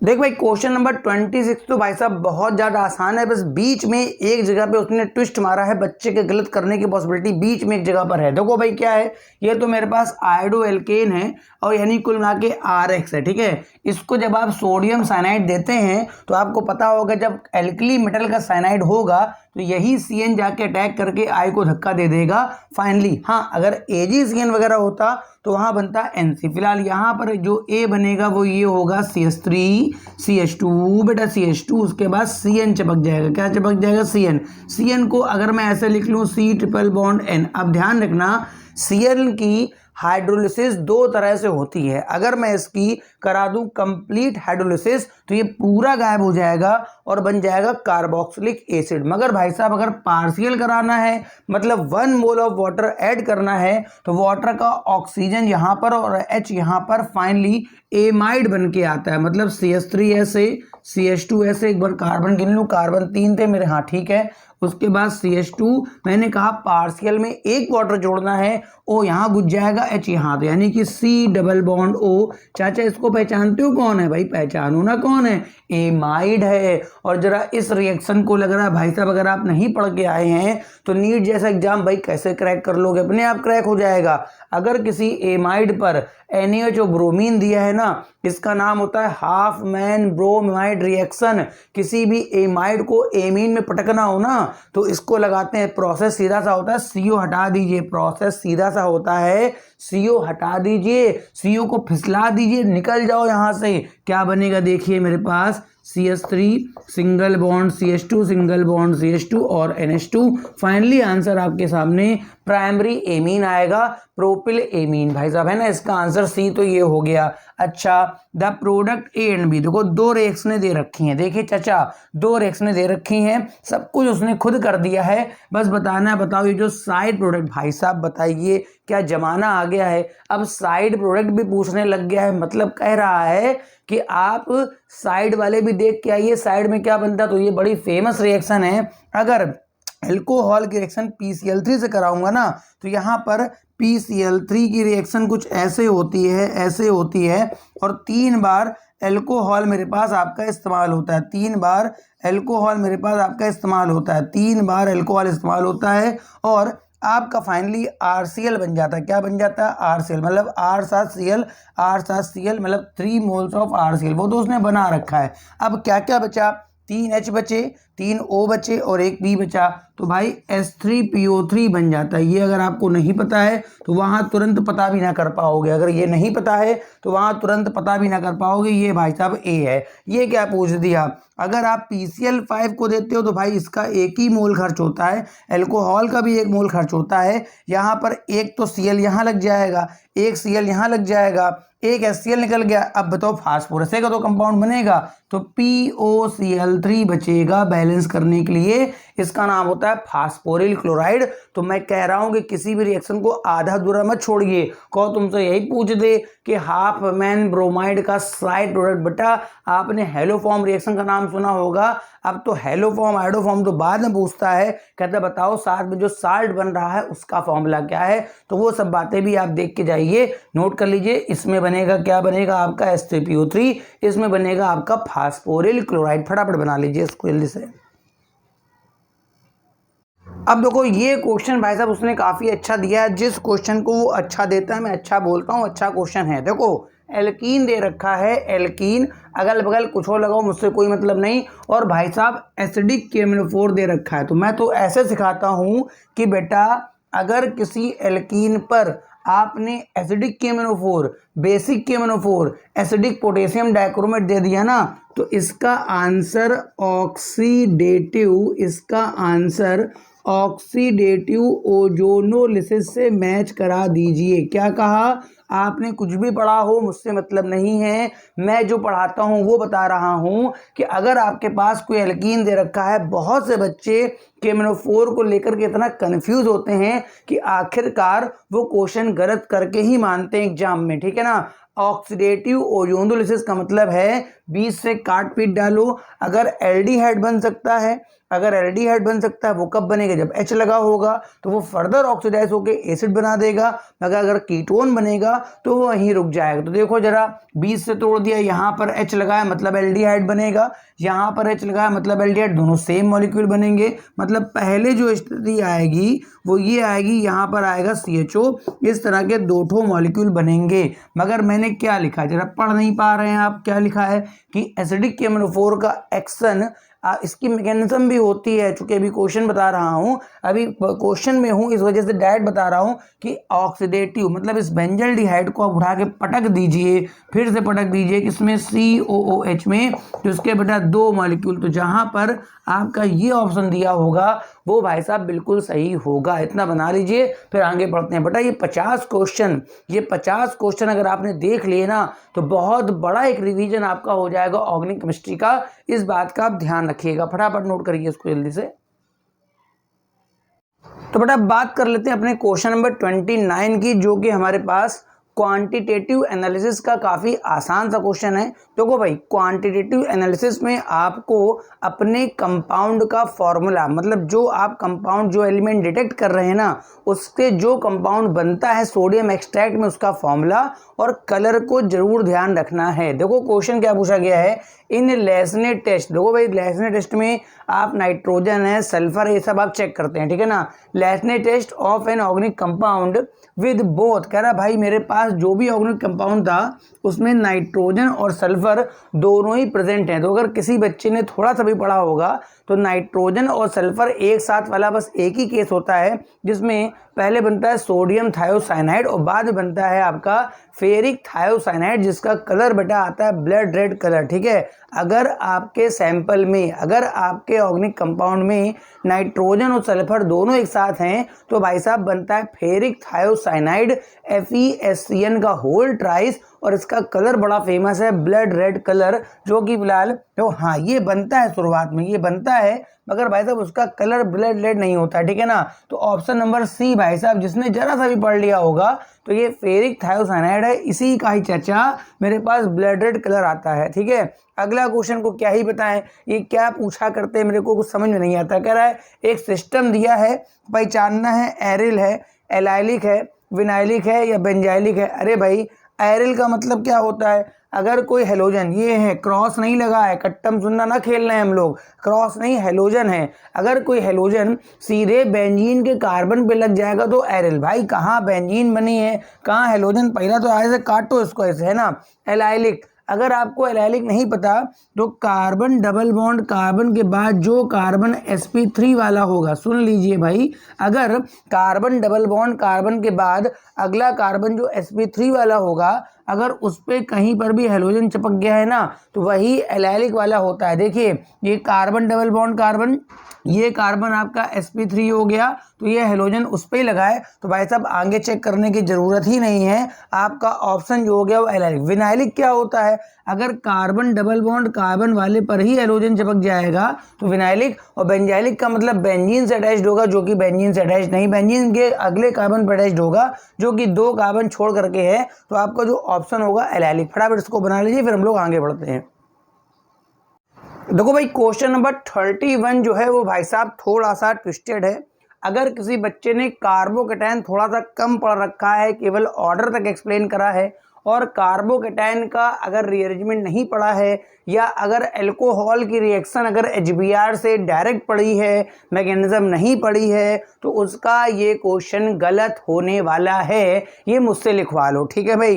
देखो यहाँ पर उसने HBr लिखा है और ये मेरे पास अल्कोहल ग्रुप है। बहुत सा बच्चा क्या करेगा, सीधा सा उसको यही सिखाया जाता है, ये H और ये H हटा के पानी निकाल दो, खुद का तुम्हारा पानी निकल जाएगा बेटा, और Br यहाँ जोड़ दो। अगर तुमने ऐसा कर दिया ना तो पेपर में निगेटिव में चले जाओगे, मतलब कुल मिला के नंबर कम हो जाएंगे। देखो भाई सबसे पहले ऑक्सीजन के पास लोन पेयर होता है, HBr ब्रेक होगा, H+ यहाँ पर अटैक होगा, तो यहाँ पहले बनेगा CH3। ऑप्शन दिए थे, मैंने ऑप्शन लिखे नहीं, मेरे को ऑप्शन की आवश्यकता नहीं है, मैं ऑप्शन का मोहताज नहीं हूँ। ये OH2 बन जाएगा, बताओ सही है, और इस ऑक्सीजन पे चार्ज आ जाएगा पॉजिटिव, बन गया ऑक्सोनियम आयन, और ये बन गया CH3। अच्छा आपको जानकारी में होगा कि OH2 जो बन गया एक बढ़िया लीविंग ग्रुप है, क्योंकि ये एक न्यूट्रल मॉलिक्यूल है, जैसे निकलेगा यहाँ पर एक कार्बोकेटाइन का फॉर्मेशन होगा। ये हो गया CH3। बेटा इस वाले CH को ऐसे लिख लेता हूँ, CH सिंगल बॉन्ड CH3, इस वाले CH पे यहाँ हो जाएगा पॉजिटिव चार्ज और यहाँ हो जाएगा CH3। कार्बोकेटाइन की एक बहुत गंदी आदत है जिसका नाम है रीअरेंजमेंट, ठीक है ना। अगर वो कम स्टेबल है और रीअरेंज होकर के बेटा वो ज़्यादा स्टेबल बना सकता है, तो अपने आप को ज़्यादा स्टेबल बना लेगा, ये बात ध्यान रखना। चलो भाई इसको चेक करते हैं, कैसे चेक करेंगे कितना स्टेबल है। अल्फा H काउंट करो ना भाई इसके, इस पे बताओ 3 इधर हैं, 1 अल्फा H। भाई साहब इस वाले में 4 अल्फा H आ रहे हैं, कितने आ रहे हैं 4। तो मैं क्या करूँगा, बगल से हाइड्राइड शिफ्ट मार दूंगा। क्या मार दूंगा, हाइड्राइड, मतलब H- का यहाँ शिफ्ट मारूंगा, तो फाइनली बनेगा मेरे पास CH3। इस वाले कार्बन पे चिपक जाएगा प्लस, क्योंकि यहाँ से H- निकला होगा ना, प्लस उसके बाद ये हो जाएगा CH2 और ये हो जाएगा CH3। चलो भाई इसकी स्टेबिलिटी चेक कर लेते हैं। अगर इसकी स्टेबिलिटी पहले वाले से ज़्यादा आ गई, अगर इसकी स्टेबिलिटी पहले वाले से ज़्यादा आ गई तो भाई रीअरेंजमेंट हो जाएगा। अगर इसकी स्टेबिलिटी पहले वाले के बराबर आ गई तो भी रीअरेंजमेंट नहीं होगा, या कम आ गई तब तो बिल्कुल नहीं होगा। तो भाई 3 3 6 2 8, ले भाई 8 अल्फा H। और क्या चाहिए भाई, मैक्सिमम 9 अल्फा H तक हो सकते हैं, यहाँ 8 आ गए, बहुत स्टेबल है। अब जहाँ पर प्लस आ गया इसका साथी, इसका साथी कौन है, Br-। ऐसे यहाँ पर वो क्या करेगा, कहेगा चलो भाई मैं न्यूक्लियोफाइल बन जाता हूँ, ठीक है। तो ये न्यूक्लियोफाइल यहाँ पर अटैक करेगा और इसी जगह पर आपका Br जुड़ जाएगा, वही ऑप्शन आपका सही होगा, ठीक है। तो बहुत से बच्चे जो सीधे वाटर निकालने वाले हैं उनका वाटर खुद का निकल जाएगा, पसीने के रूप में निकल जाएगा कि भाई बड़ा पसीना आ गया क्वेश्चन सॉल्व करने में। तो ये सब बातों का विशेष ध्यान रखें। ये क्या पूछ दिया भाई, एनटी के पास क्वेश्चन नहीं, क्या मुझसे 2-4 क्वेश्चन बनवा लेते। क्या पूछ रहा है, कह रहा पिरिडीन का मॉलिक्यूल बना दो, उसमें सिग्मा बॉन्ड गिन लो, पाई बॉन्ड गिन लो और लोन पेयर गिन लो। तो भाई पिरिडीन का स्ट्रक्चर अगर आपको नहीं पता तो भी आप गलत कर देंगे, ठीक है। आपने वहाँ जल्दबाजी दिखाई तो भी गलत कर देंगे। ये मैंने बना दिया पिरिडीन का स्ट्रक्चर, यहाँ एन के पास एक लोन पेयर होता है, हाँ यहाँ पर एक हाइड्रोजन होगा। बेटा ये एच बनाना ना भूल जाना, क्योंकि बच्चा यही वाले एच बनाएगा और यहाँ पर 5 सिग्मा खा जाएगा। कितने सिग्मा खा जाएगा, 5 सिग्मा, है ना। गिनो भाई सिग्मा, ये डबल बॉन्ड है 1 sigma, single bond 2 sigma, 3 sigma, 4 sigma, 5 sigma, 6 sigma तो यही है, और बाकी 1 2 3 4 5 भाई 11 सिग्मा है, 11 सिग्मा है। पाई बॉन्ड आपको दिख रहे हैं, 3 पाई बॉन्ड हैं, 3 पाई बॉन्ड, और लोन पेयर केवल नाइट्रोजन के पास है, तो एक लोन पेयर। तो जहां पर ऑप्शन आपका दिया हो 11 सिग्मा, 3 पाई और एक लोन पेयर, वही बेटा सही ऑप्शन होगा। बात समझ रहे हो, इसको नोट करो। हम लोगों को अपने 50 क्वेश्चन कंप्लीट करने हैं। अभी मैं कुछ एक्स्ट्रा क्वेश्चन भी बताऊंगा, जहां 40-42 क्वेश्चन हो जाएंगे तो मैं कुछ एक्स्ट्रा क्वेश्चन भी बताऊंगा जो PYQ के नहीं होंगे, मगर 2026 के लिए भाई साहब बहुत इंपॉर्टेंट है। फटाफट इसको बना लीजिए वीडियो पॉज करके।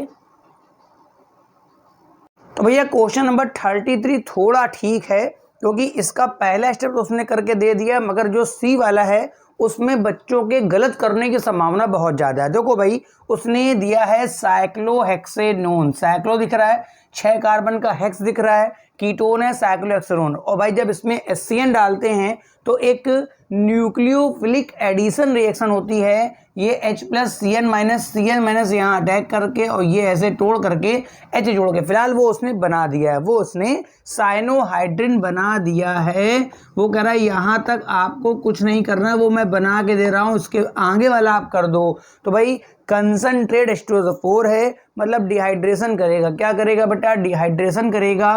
तो भाई सीधी सी बात है, H प्लस यहाँ पर अटैक करेगा, यहाँ से वाटर निकलेगा, इस जगह बनेगा कार्बोकैटायन। मगर एक बात और ध्यान रखनी है कि साइनाइड की हाइड्रोलिसिस भी होती है, ये बच्चा भूल जाएगा, है ना। साइनाइड की क्या होती है बेटा? हाइड्रोलिसिस भी होती है, तो इस जगह कार्बोकैटायन बनेगा। फिलहाल वो ज़्यादा स्टेबलाइज ना हो पाएगा, क्योंकि सीरीज बात है यहाँ प्लस है, तो 4 अल्फा जिसको भी लेंगे सफिशिएंट है, ठीक है। यहाँ प्लस आएगा तो 2 यहाँ 2 यहाँ, अगर आप उसमें रीअरेंजमेंट करते हैं, यहाँ प्लस ले जाते हैं तो 2 और 1 3 ही अल्फा H रह जाएंगे। तो बस यहाँ प्लस बना के बगल वाला H यहाँ से निकाल दूंगा। यहाँ पर मैं डिहाइड्रेशन ऑफ एल्कीन भी करूंगा, मतलब ये डबल बॉन्ड बन जाएगा, और H2SO4 कंसंट्रेट है, मानते हैं, मगर भाई थोड़े बहुत मॉलिक्यूल पानी के तो होंगे ना, तो वो इसकी कर देंगे हाइड्रोलिसिस, फाइनली बन जाएगा COOH। हाँ, यहाँ पर सिस्टम में कॉन्जुगेशन भी है, तो ये प्रेफर है। देखो C डबल बॉन्ड OH, तो कॉन्जुगेशन की वजह से भी ये डबल इसी जगह पे आप बनाएंगे। तो जिन बच्चों ने ये ऑप्शन करा होगा भाई साहब, उनका बिल्कुल सही होगा। 34 नंबर क्वेश्चन तो भाई बहुत ही आसान है। देखो भाई, मैं फिर से आपसे कह रहा हूँ, डायजोनियम सॉल्ट है, डायजोनियम सॉल्ट है, एमीन हो गया, इन सब के क्वेश्चन भाई बड़े फेमस हो गए हैं, तो इन सब के क्वेश्चंस आप जरूर देख के जाइए, ठीक है। डायजोनियम सॉल्ट पे अगर आप कॉपर का सॉल्ट दे रहे हैं, अगर डायजोनियम सॉल्ट पे भाई साहब आप कॉपर का सॉल्ट दे रहे हैं, तो मतलब आप सैंडमेयर रिएक्शन लगाने वाले हैं। क्या लगाने वाले हैं? सैंडमेयर। जो हेलोजन होगा यहाँ जाके चिपक जाएगा, N2 गैस निकल जाएगी, मतलब पहले इस जगह पर बेंजीन पर ऊपर आप लगा लेंगे ब्रोमीन। चाचा यहाँ पर CU2Cl2 होता ना, तो मैं बनाता क्लोरोबेंजीन। अब क्या दे रहे हैं? Mg dry ether. भाई Mg की इंसर्शन रिएक्शन होती है कार्बन हेलोजन बॉन्ड के बीच, तो बन जाता है ग्रिग्नॉर्ड रिएजेंट। क्या बन जाता है? ग्रिग्नॉर्ड। मतलब यहाँ पर बेंजीन ऐसे रहेगा, ये Mg और Br। कुछ बच्चों को पता ही नहीं कि ग्रिग्नॉर्ड बनने से क्या बदलाव होता है। देखो, पहले यहाँ पर ब्रोमीन पे निगेटिव था, तो इस कार्बन पे पॉजिटिव था, मगर जब ग्रिग्नॉर्ड बनता है तो Mg पर आता है पॉजिटिव, मतलब ये निगेटिव। मतलब जो सेंटर इलेक्ट्रोफिलिक था वो न्यूक्लियोफिलिक हो गया है। ये पूरा न्यूक्लियोफाइल है। आगे भाई साहब पानी भी देना है, पानी देना मत भूल जाना, ठीक है। जब आप पानी दोगे तो आप बताओ ना कि इस जगह पे निगेटिव चार्ज है, तो पानी से ये क्या निकाल लेगा? H। वैसे भी ग्रिग्नॉर्ड का जो R होता है ना, वो पानी से H निकाल देगा, और जब H निकाल लेगा तो इस जगह पे मेरा फाइनली आंसर एक तो आ जाएगा बेंजीन, और Mg पर एक तरफ जुड़ा रहेगा Br, एक तरफ आ जाएगा OH। फिलहाल वहां पर ऑप्शन में बेंजीन दिया था, तो आप बेंजीन को टिक लगाएंगे। फटाफट इसको नोट कर लीजिए। इन क्वेश्चनों को करने के बाद आपको काफ़ी हद तक अपने एग्जाम को सॉल्व करने के लिए बेटा हेल्प मिलेगी, ये मेरी गारंटी है, ठीक है ना। आपको हेल्प मिलेगी। आप इस तरह के क्वेश्चंस आएंगे तो वहाँ आपके मेमोरी में घुसा होगा कि हाँ, यहाँ पर ये ऐसे करते थे, इस तरह। फटाफट इसको नोट करिए, फिर आगे बढ़ते हैं हम लोग। अब देखो, जो क्वेश्चन नंबर 35 है, ये काफ़ी आसान सा है। मैं फिर से बता दूं कि नाइट्रोजन फैमिली वाला जो भी आपका एमीन का हो, डायजोनियम सॉल्ट वाला हो, एमाइड वाला हो, इनसे क्वेश्चंस काफ़ी आते हैं बेटा, इनको आप जरूर पढ़ के जाइए। लिखा है which of the following not give primary amine. देखो भाई चाचा ऐसा है ना, ये 4 रिएक्शनें लिखी हैं, इन 4 में ऐसा है 3 में तो प्राइमरी एमीन बनता होगा, मगर भैया मेरे लाला एक ऐसा है जिसमें प्राइमरी एमीन नहीं बनता होगा। तो वही बताना है बेटा कौन सा प्राइमरी एमीन नहीं बनाता। देखो भाई अगर नाइट्राइल का सिंपल सा रिडक्शन कराओगे, सिंपल समझो, N किनारे लिखा है, N किनारे लिखा है, 2 H यहाँ चिपक जाएंगे, 2 यहाँ, तो CH2 NH2 प्राइमरी एमीन बनेगा। एक बात दिमाग में बैठा लो, जहाँ N बीच में लिखा हो, जहाँ N बीच में लिखा हो, सेकेंडरी एमीन को जानते हो, सेकेंडरी एमीन में भी N आपका बीच में लिखा होता है। तो अगर आप आइसोनाइट्राइल यानी आइसोसाइनाइड का रिडक्शन कराते हैं ना बेटा, हमेशा सेकेंडरी एमीन बनेगा। आगे के ऑप्शन में क्यों चेक करूंगा भाई, अब जब मिल गया मेरे को लिखा है which of the following not give primary amine, तो ये वाला जो है ना, हाँ अगर एमाइड का रिडक्शन कराते हैं, वैसे तो एसिड के डेरिवेटिव के रिडक्शन कराने पर अल्कोहल बनता है, मगर एमाइड वाले में CO बन जाता है CH2, तो ये भी बनेगा प्राइमरी एमीन। और भाई इसको नहीं पहचानते क्या तुम, इसका नाम है हाफमैन ब्रोमाइड, CO गायब हो जाएगा तब भी बनेगा प्राइमरी एमीन। ऑप्शन नंबर 2 सही है। ये क्या दे दिया यार, इसे मजाक कर रहा है क्या, ये तो सिंपल सा क्लेमेंसन रिडक्शन है। क्लेमेंसन कहाँ कहाँ लगता है बताना, प्रोडक्ट बता दो, 4 तो ऑप्शन दे देगा, भर देगा, वरना 4 ऑप्शन से है ना, कहेगा बताओ इतना बड़ा मॉलिक्यूल लिख दिया है, बताओ ये लगता है एल्डिहाइड कीटोन पर, और जहाँ CO होता है बेटा वहाँ कर देता है CH2। भाई देखो ये कीटोन बना हुआ है, ये भी आपका कीटोन बना है, तो फाइनली ये हो जाएगा CH2, तो ये CH2 ऐसे हो गया। इसके बाद ये साइक्लोहेक्सिल ऐसे रहेगा, उसके बाद बेंजीन भी आपका ऐसे ही रहेगा, और ये भी भाई साहब ऐसे ही बन जाने वाला है, बात समझ रहे हैं। तो देखो ये ग्रुप हो गया CH2 और ये भी आपका हो गया CH2, है ना, तो ये ऑप्शन था। हाँ अगर इसमें से कोई ग्रुप ईस्टर वगैरह होता तो बेटा इस पर कोई फर्क ना पड़ता बेटा, केवल कीटोन या एल्डिहाइड जो होता है वो क्लेमेंसन में CO के बदले क्या बन जाता है CH2। फटाफट वीडियो पॉज करके इसको बना लीजिए। बड़ा क्वेश्चन नंबर 37 फिलहाल आता तो इनऑर्गेनिक केमिस्ट्री में है, मगर मैं बता दूं कि मेरा जो ऑर्गेनिक केमिस्ट्री है उसमें भी आपका एसिड बेस कॉन्सेप्ट बेटा इस्तेमाल होता है, उसके बिना आपका काम नहीं चलता है। ठीक है, फिलहाल क्वेश्चन पढ़ लेते हैं। लिखा है which of the following is Lewis acid. बेटा लुईस बोल रहा है, लुईस है ना, लुईस भाई साहब ने क्या बताया था कि अगर लुईस बेस है तो जो लोन पेयर डोनर होते हैं, मतलब अगर किसी के पास कोई लोन पेयर है और वो उसे दे सकता है बेटा, तो उसे लुईस बेस बोलते हैं। और अगर कोई जो लोन पेयर एक्सेप्टर है, चाहे उसमें प्लस चार्ज हो, चाहे कोई एम्प्टी ऑर्बिटल हो जहां वो इलेक्ट्रॉन रख सकता हो, उसे लुईस एसिड। बेटा पानी की बात कर लेते हैं, पानी में ऑक्सीजन के पास लोन पेयर होते हैं, देता भी है, ये तो लुईस बेस हो गया। बेटा OH माइनस में भी लोन पेयर होंगे, इलेक्ट्रॉन देगा, बेस हो गया। NH3 में इनके पास लोन पेयर होता है, लोन पेयर है ना, देगा। BF3 की बात करें तो अगर आपने बोरॉन ट्राइफ्लोराइड थोड़ा अच्छे से पढ़ा होगा तो बताया गया होगा इसके पास एक एम्प्टी ऑर्बिटल होता है।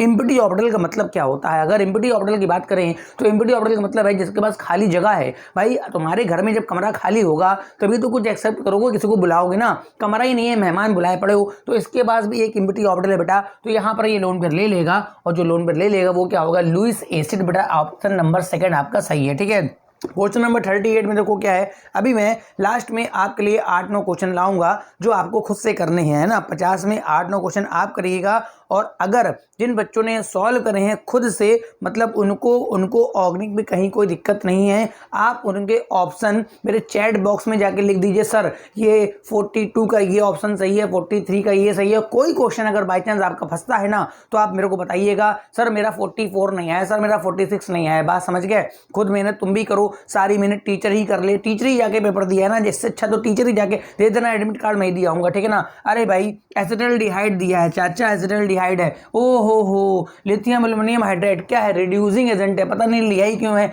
अरे NaBH4 ले लेते चाचा, इतना खतरा मोल लेने की जरूरत क्या थी, अरे खतरनाक कंपाउंड है, वहां पे इस्तेमाल करो जो रिड्यूस ना होता है, ये तो बेचारा सिंपल रिड्यूस हो जाएगा। तो भैया ये बनेगा इथाइल अल्कोहल CH3 CH2OH खतरा पता नहीं क्यों लिया है, NaBH4 से काम चल जाता है। अच्छा भाई H3BO4 ये तो डिहाइड्रेटिंग एजेंट है, हीटो कर रखा है, तो एल्कोहल का डिहाइड्रेशन सिंपल सा है भाई, E2 एलिमिनेशन से जाता है है ना, तो ये बन जाता है CH2 double bond CH2 ethylene gas बन गई, ये तो आपका बी हो गया। चाचा क्या हो गया बी, हो HBr क्या करवाना चाहता है, इतना सरल पेपर क्यों बनाता है, कहीं भी जोड़ दो, मार्कोनिक ऑफ या स्टेबिलिटी ऑफ कार्बोकेटाइन की जरूरत नहीं है, H यहाँ जोड़ दो, कहीं घुसड़ दो H यहाँ पर, Br यहाँ जोड़ दो, तो ये बन जाता है CH3 सिंगल बॉन्ड CH2 और यहाँ पर हो गया Br इथाइल ब्रोमाइड और यानी ये एल्किल हैलाइड है। क्या है बेटा, एल्किल हैलाइड, और उसमें घुसड़ रखा है एरिल। ओ भाई एल्किल हैलाइड और एरिल हैलाइड और सोडियम ड्राई ईथर, आपको कुछ ध्यान आ रहा है,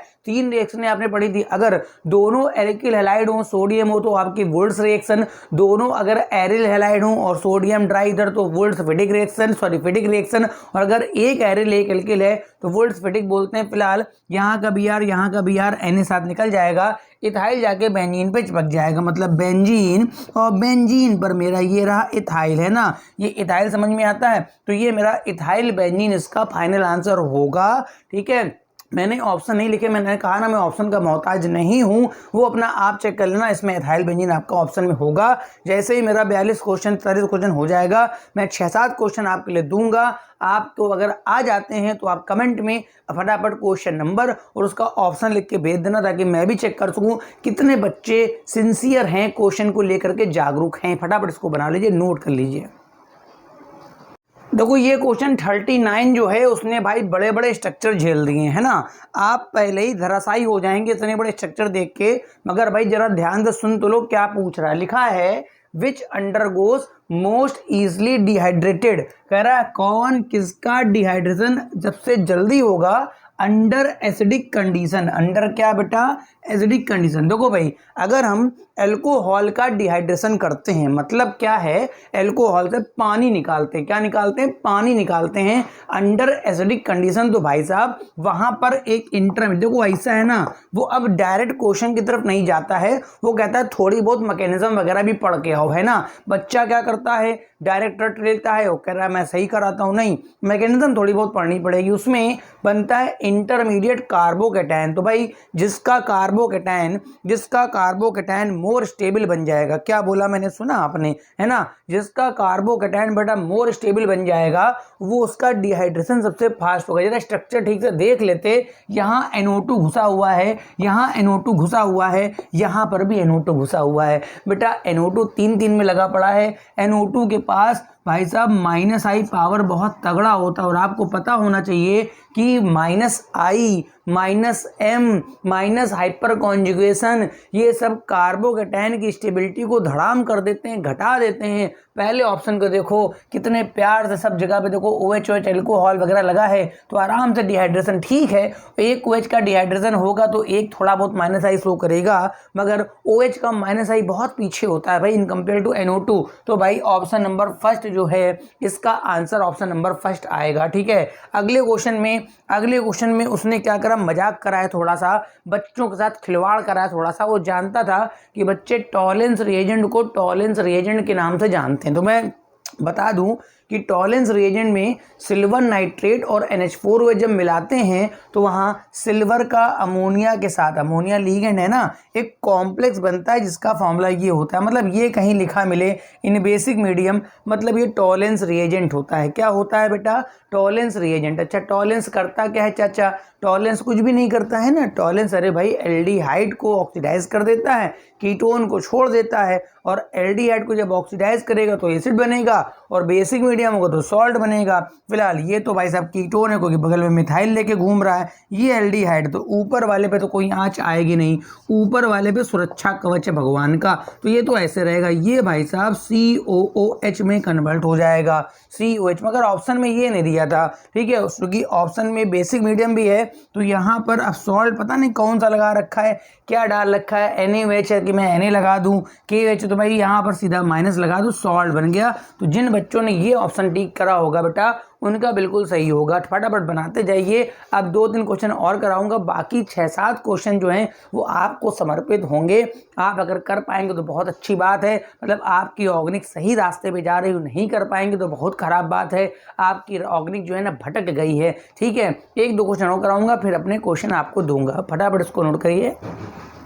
अब देखो भाई, ये मेरे पास 40 नंबर क्वेश्चन आ गया है। आपको अपना एरोमेटिसिटी का टॉपिक भी पढ़ के जाना चाहिए, जिसमें आपका फॉलो करता हकल रूल। ठीक है, यहाँ पर यही पूछा गया है, consider the following which follow हकल rule. देखो भाई, अगर मेरे पास कोई सिस्टम है जहाँ पर 2 पाई इलेक्ट्रॉन घूम रहे हों, रेजोनेंस में हूँ, ठीक है, या तो फिर 6 पाई इलेक्ट्रॉन घूम रहे हूँ, ठीक है, 4-4 का डिफरेंस होता है, ठीक है, या फिर 10 पाई इलेक्ट्रॉन घूम रहे हो, आगे बढ़ा लो 14 पाई, आगे बढ़ा लो 18 पाई, इसके आगे देगा तो नीट का थोड़ा ना होगा क्वेश्चन। ठीक है, तो अगर कहीं पर 2 pi electron, 6 pi electron, 10 pi electron, 14 pi electron, 18 pi electron ऐसे घूम रहे हैं, डिलोकलाइज हो रहे हैं ना, तो वो बेटा हकल में काउंट होता है। पहले मैं गिनो भाई, रेजोनेंस तो होगा, यहाँ पर कॉन्जुगेटेड है तो 2 पाई गिनने हैं बेटा, सिग्मा ना गिन लेना। 2, 2, 4, 2, 6, 2, 8, 2, 10। ओ भाई 10 है वहाँ पर, पहला तो ठीक है, कल फॉलो कर रहा है। यहाँ गिनो भाई, 2 ये घूमेंगे, 2 ये 4, 2 अभी तो घूमेंगे इसे, है ना, ये भी फॉलो करेगा। ओ भाई यहाँ तो 4 ही बाई इलेक्ट्रॉन है, कहने वहाँ 4 लिखा है क्या? नहीं, काटो इसको। यहाँ बताओ, ये घूमेगा और ये घूमेगा तो 2 और 2 मिलके 4। ओ भाई ये भी नहीं हो पाएगा। यहाँ आओ, प्लस में तो इलेक्ट्रॉन होते नहीं हैं, तो यही अपना चक्कर लगा लेगा, अकेला अकेला यही चक्कर लगाएगा। तो 2 पाई इलेक्ट्रॉन, हो भाई देखो स्टार्टिंग कहाँ से हो रही है, 2 पाई से ना, ये भी अकल फॉलो करेगा। ये तो कॉट है यार, साइक्लो ऑक्टाटेट्राइन कहाँ गुजर दियो इसको, है ना। तो 2, 2, 4, 2, 6, 2, 8, भाई से भी नहीं फॉलो करने वाला है, इसको काटो। ठीक है, ये भाई एंथ्रासीन होता है। ये देखो जरा, 2, 2, 4, 2, 6, 2, 8, 2, 10, 2, 12, 2, 14। ओ भाई 14 है ना, ये भी फॉलो करेगा। गिन डालो कितने भाई हकल वाले, 1 हकल वाला, 2 हकल वाले, 3 हकल वाले, 4। ओवरऑल 4 मॉलिक्यूल ऐसे हैं बेटा जो हकल को फॉलो कर रहे हैं। अब देखो, ये जो क्वेश्चन है, ये अगर कोई बच्चा नहीं पढ़ के गया है तो उसने अपने हाथ से कुल्हाड़ी पकड़ी है और अपने पैर में दे मारी है। ठीक है ना। तो अगर ईथर की रिएक्शन आपने HI से और उसके सारे केस नहीं पढ़े हैं तो मैंने जो बोला था बिल्कुल आपने अपने साथ वही करा है। ठीक है ना, मतलब कुल मिला के क्या है, अगर देखो सिंपल सा है, HI की रिएक्शन यहाँ कुछ नहीं करना है। अगर भाई साहब बेंजीन वाले पे ऑक्सीजन चिपक जाए, मतलब हमको ये देखना होता है कि H कहाँ जोड़ना है, H कहाँ जोड़ना है और I कहाँ जोड़ना है। अगर बेंजीन वाले पे O जुड़ जाए, बात सुन लीजिएगा, अगर बेंजीन वाले पे O जुड़ जाए तो आपको फिनॉल जरूर बनाना है। क्या बनाना है? Phenol is resonance stabilised. ठीक है ना, तो आपको H तो यहीं गुजर देना है, यानी I को यहाँ ले जाना। मतलब कुल मिला के बेंजीन पर इस वाले CH2 पर I लग जाएगा। मैंने क्या कहा, अगर बेंजीन पर O दिख जाए तो HI वाले केस में फिनॉल जरूर बनाना है। और दूसरा क्वेश्चन, टूट टाट के यहाँ पर जब आप H घुसेड़ दोगे ना यहाँ वाला, तो ये फिनॉल बन जाएगा। ये बहुत तगड़ा वाला रेजोनेंस करता है। ठीक है ना, तो आपका ए और बी, बाकी अपना ऑप्शन देख लेना कि पहले क्या लिखा है बाद में क्या लिखा है, A क्या है B क्या है, इन दोनों में से कोई एक A होगा और एक B होगा। अब बारी आ गई बेटा 8 क्वेश्चंस ऐसे जो मैं आपको देने वाला हूं। ठीक है, तो जिन बच्चों के इनके सोल्यूशन हो जाए, सोल्यूशन क्या, आंसर आप बता दीजिएगा भेज के। जिसका आपका फंस जाए वो लिख देना चैट में कि सर मेरे को ये क्वेश्चन नहीं आया, मेरे को ये बता दीजिए। फटाफट नोट करिए, अब बारी आपकी है। देखिए 2 क्वेश्चन ये हैं। पहला तो ये जो कंपाउंड दे रखा है सामने, इसका IUPAC आपको लिख के भेज देना है अगर आप इस वीडियो को देख रहे हैं और नीट के प्रति जागरूक हैं तो। दूसरा, among the following exhibit tautomerism. देखो आपके पास 3 कंपाउंड दे रखे हैं, फर्स्ट सेकेंड थर्ड, बताना है इन तीनों में से कौन सा। आपने आइसोमेरिज्म में एक पढ़ी होगी टॉटोमेरिज्म, तो बता देना है कौन सा इसमें से टॉटोमेरिज्म शो करेगा। कोई एक ही ऐसा है जो करेगा, वो अपना चेक के बताइएगा। अपना जैसे 43 का जो भी ऑप्शन सही वो लिख के भेज दीजिए, 44 का जो भी सही है वो लिख के भेज दीजिए। अगर कोई डाउट आ रहा है तो आप चैट में लिख के सर इसमें मेरे को एक्सप्लेन कर दो, मैं उसका छोटा सा वीडियो बना के आपको भेज दूंगा। फटाफट नोट कर लीजिए इसको।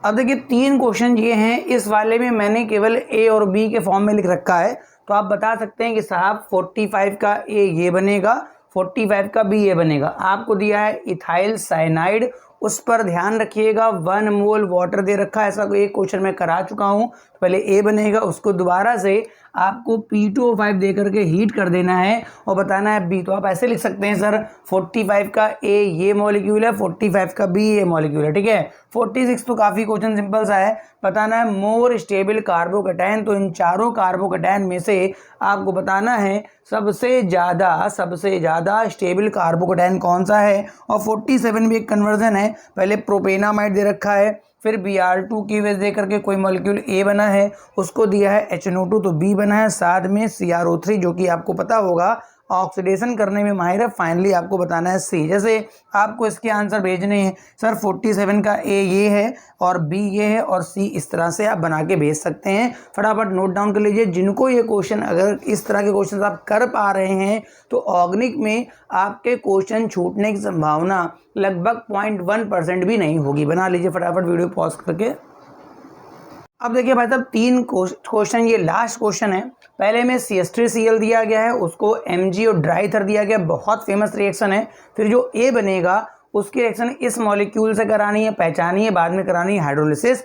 A और B आपको फिलहाल अधिकांश केसों में वो फाइनल प्रोडक्ट ही कहता है आइडेंटिफाई करने के लिए, ठीक है। 49 में क्या है, डाइजोनियम सॉल्ट है, Cu2Cl2HCl पढ़ के आपको जाना चाहिए, बहुत इंपॉर्टेंट रिएक्शन है। A बनेगा। बाद में मिथाइल क्लोराइड दिया गया, जो A बन गया है, सोडियम डाइथर था तो B बनेगा। तो आपको 49 में भी आइडेंटिफाई करना भाई साहब A और B क्या है। और लास्ट में 50 क्वेश्चन में बेंजीन की रिएक्शन कुछ एसिड क्लोराइड से कराई गई है, एनाइड्रस AlCl3 A बनेगा।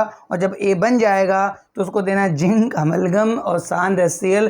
अच्छी तरह पता है इस रिएजेंट का नाम क्या होगा, ठीक है। आप कमेंट में लिखेंगे इसमें A और B। तो जिन बच्चों ने ये 8 क्वेश्चन अगर अपने सेल्फ से कर पाए हैं बिना चीटिंग के, तो मतलब वो सही डायरेक्शन में जा रहे हैं। अगर ये लेक्चर पसंद आया हो तो भाई लाइक कर दो, कमेंट कर दो। और अगर आपको ऑर्गेनिक केमिस्ट्री के ऐसे और लेक्चर चाहिए तो चैनल को सब्सक्राइब कर लीजिए। Thank you for watching.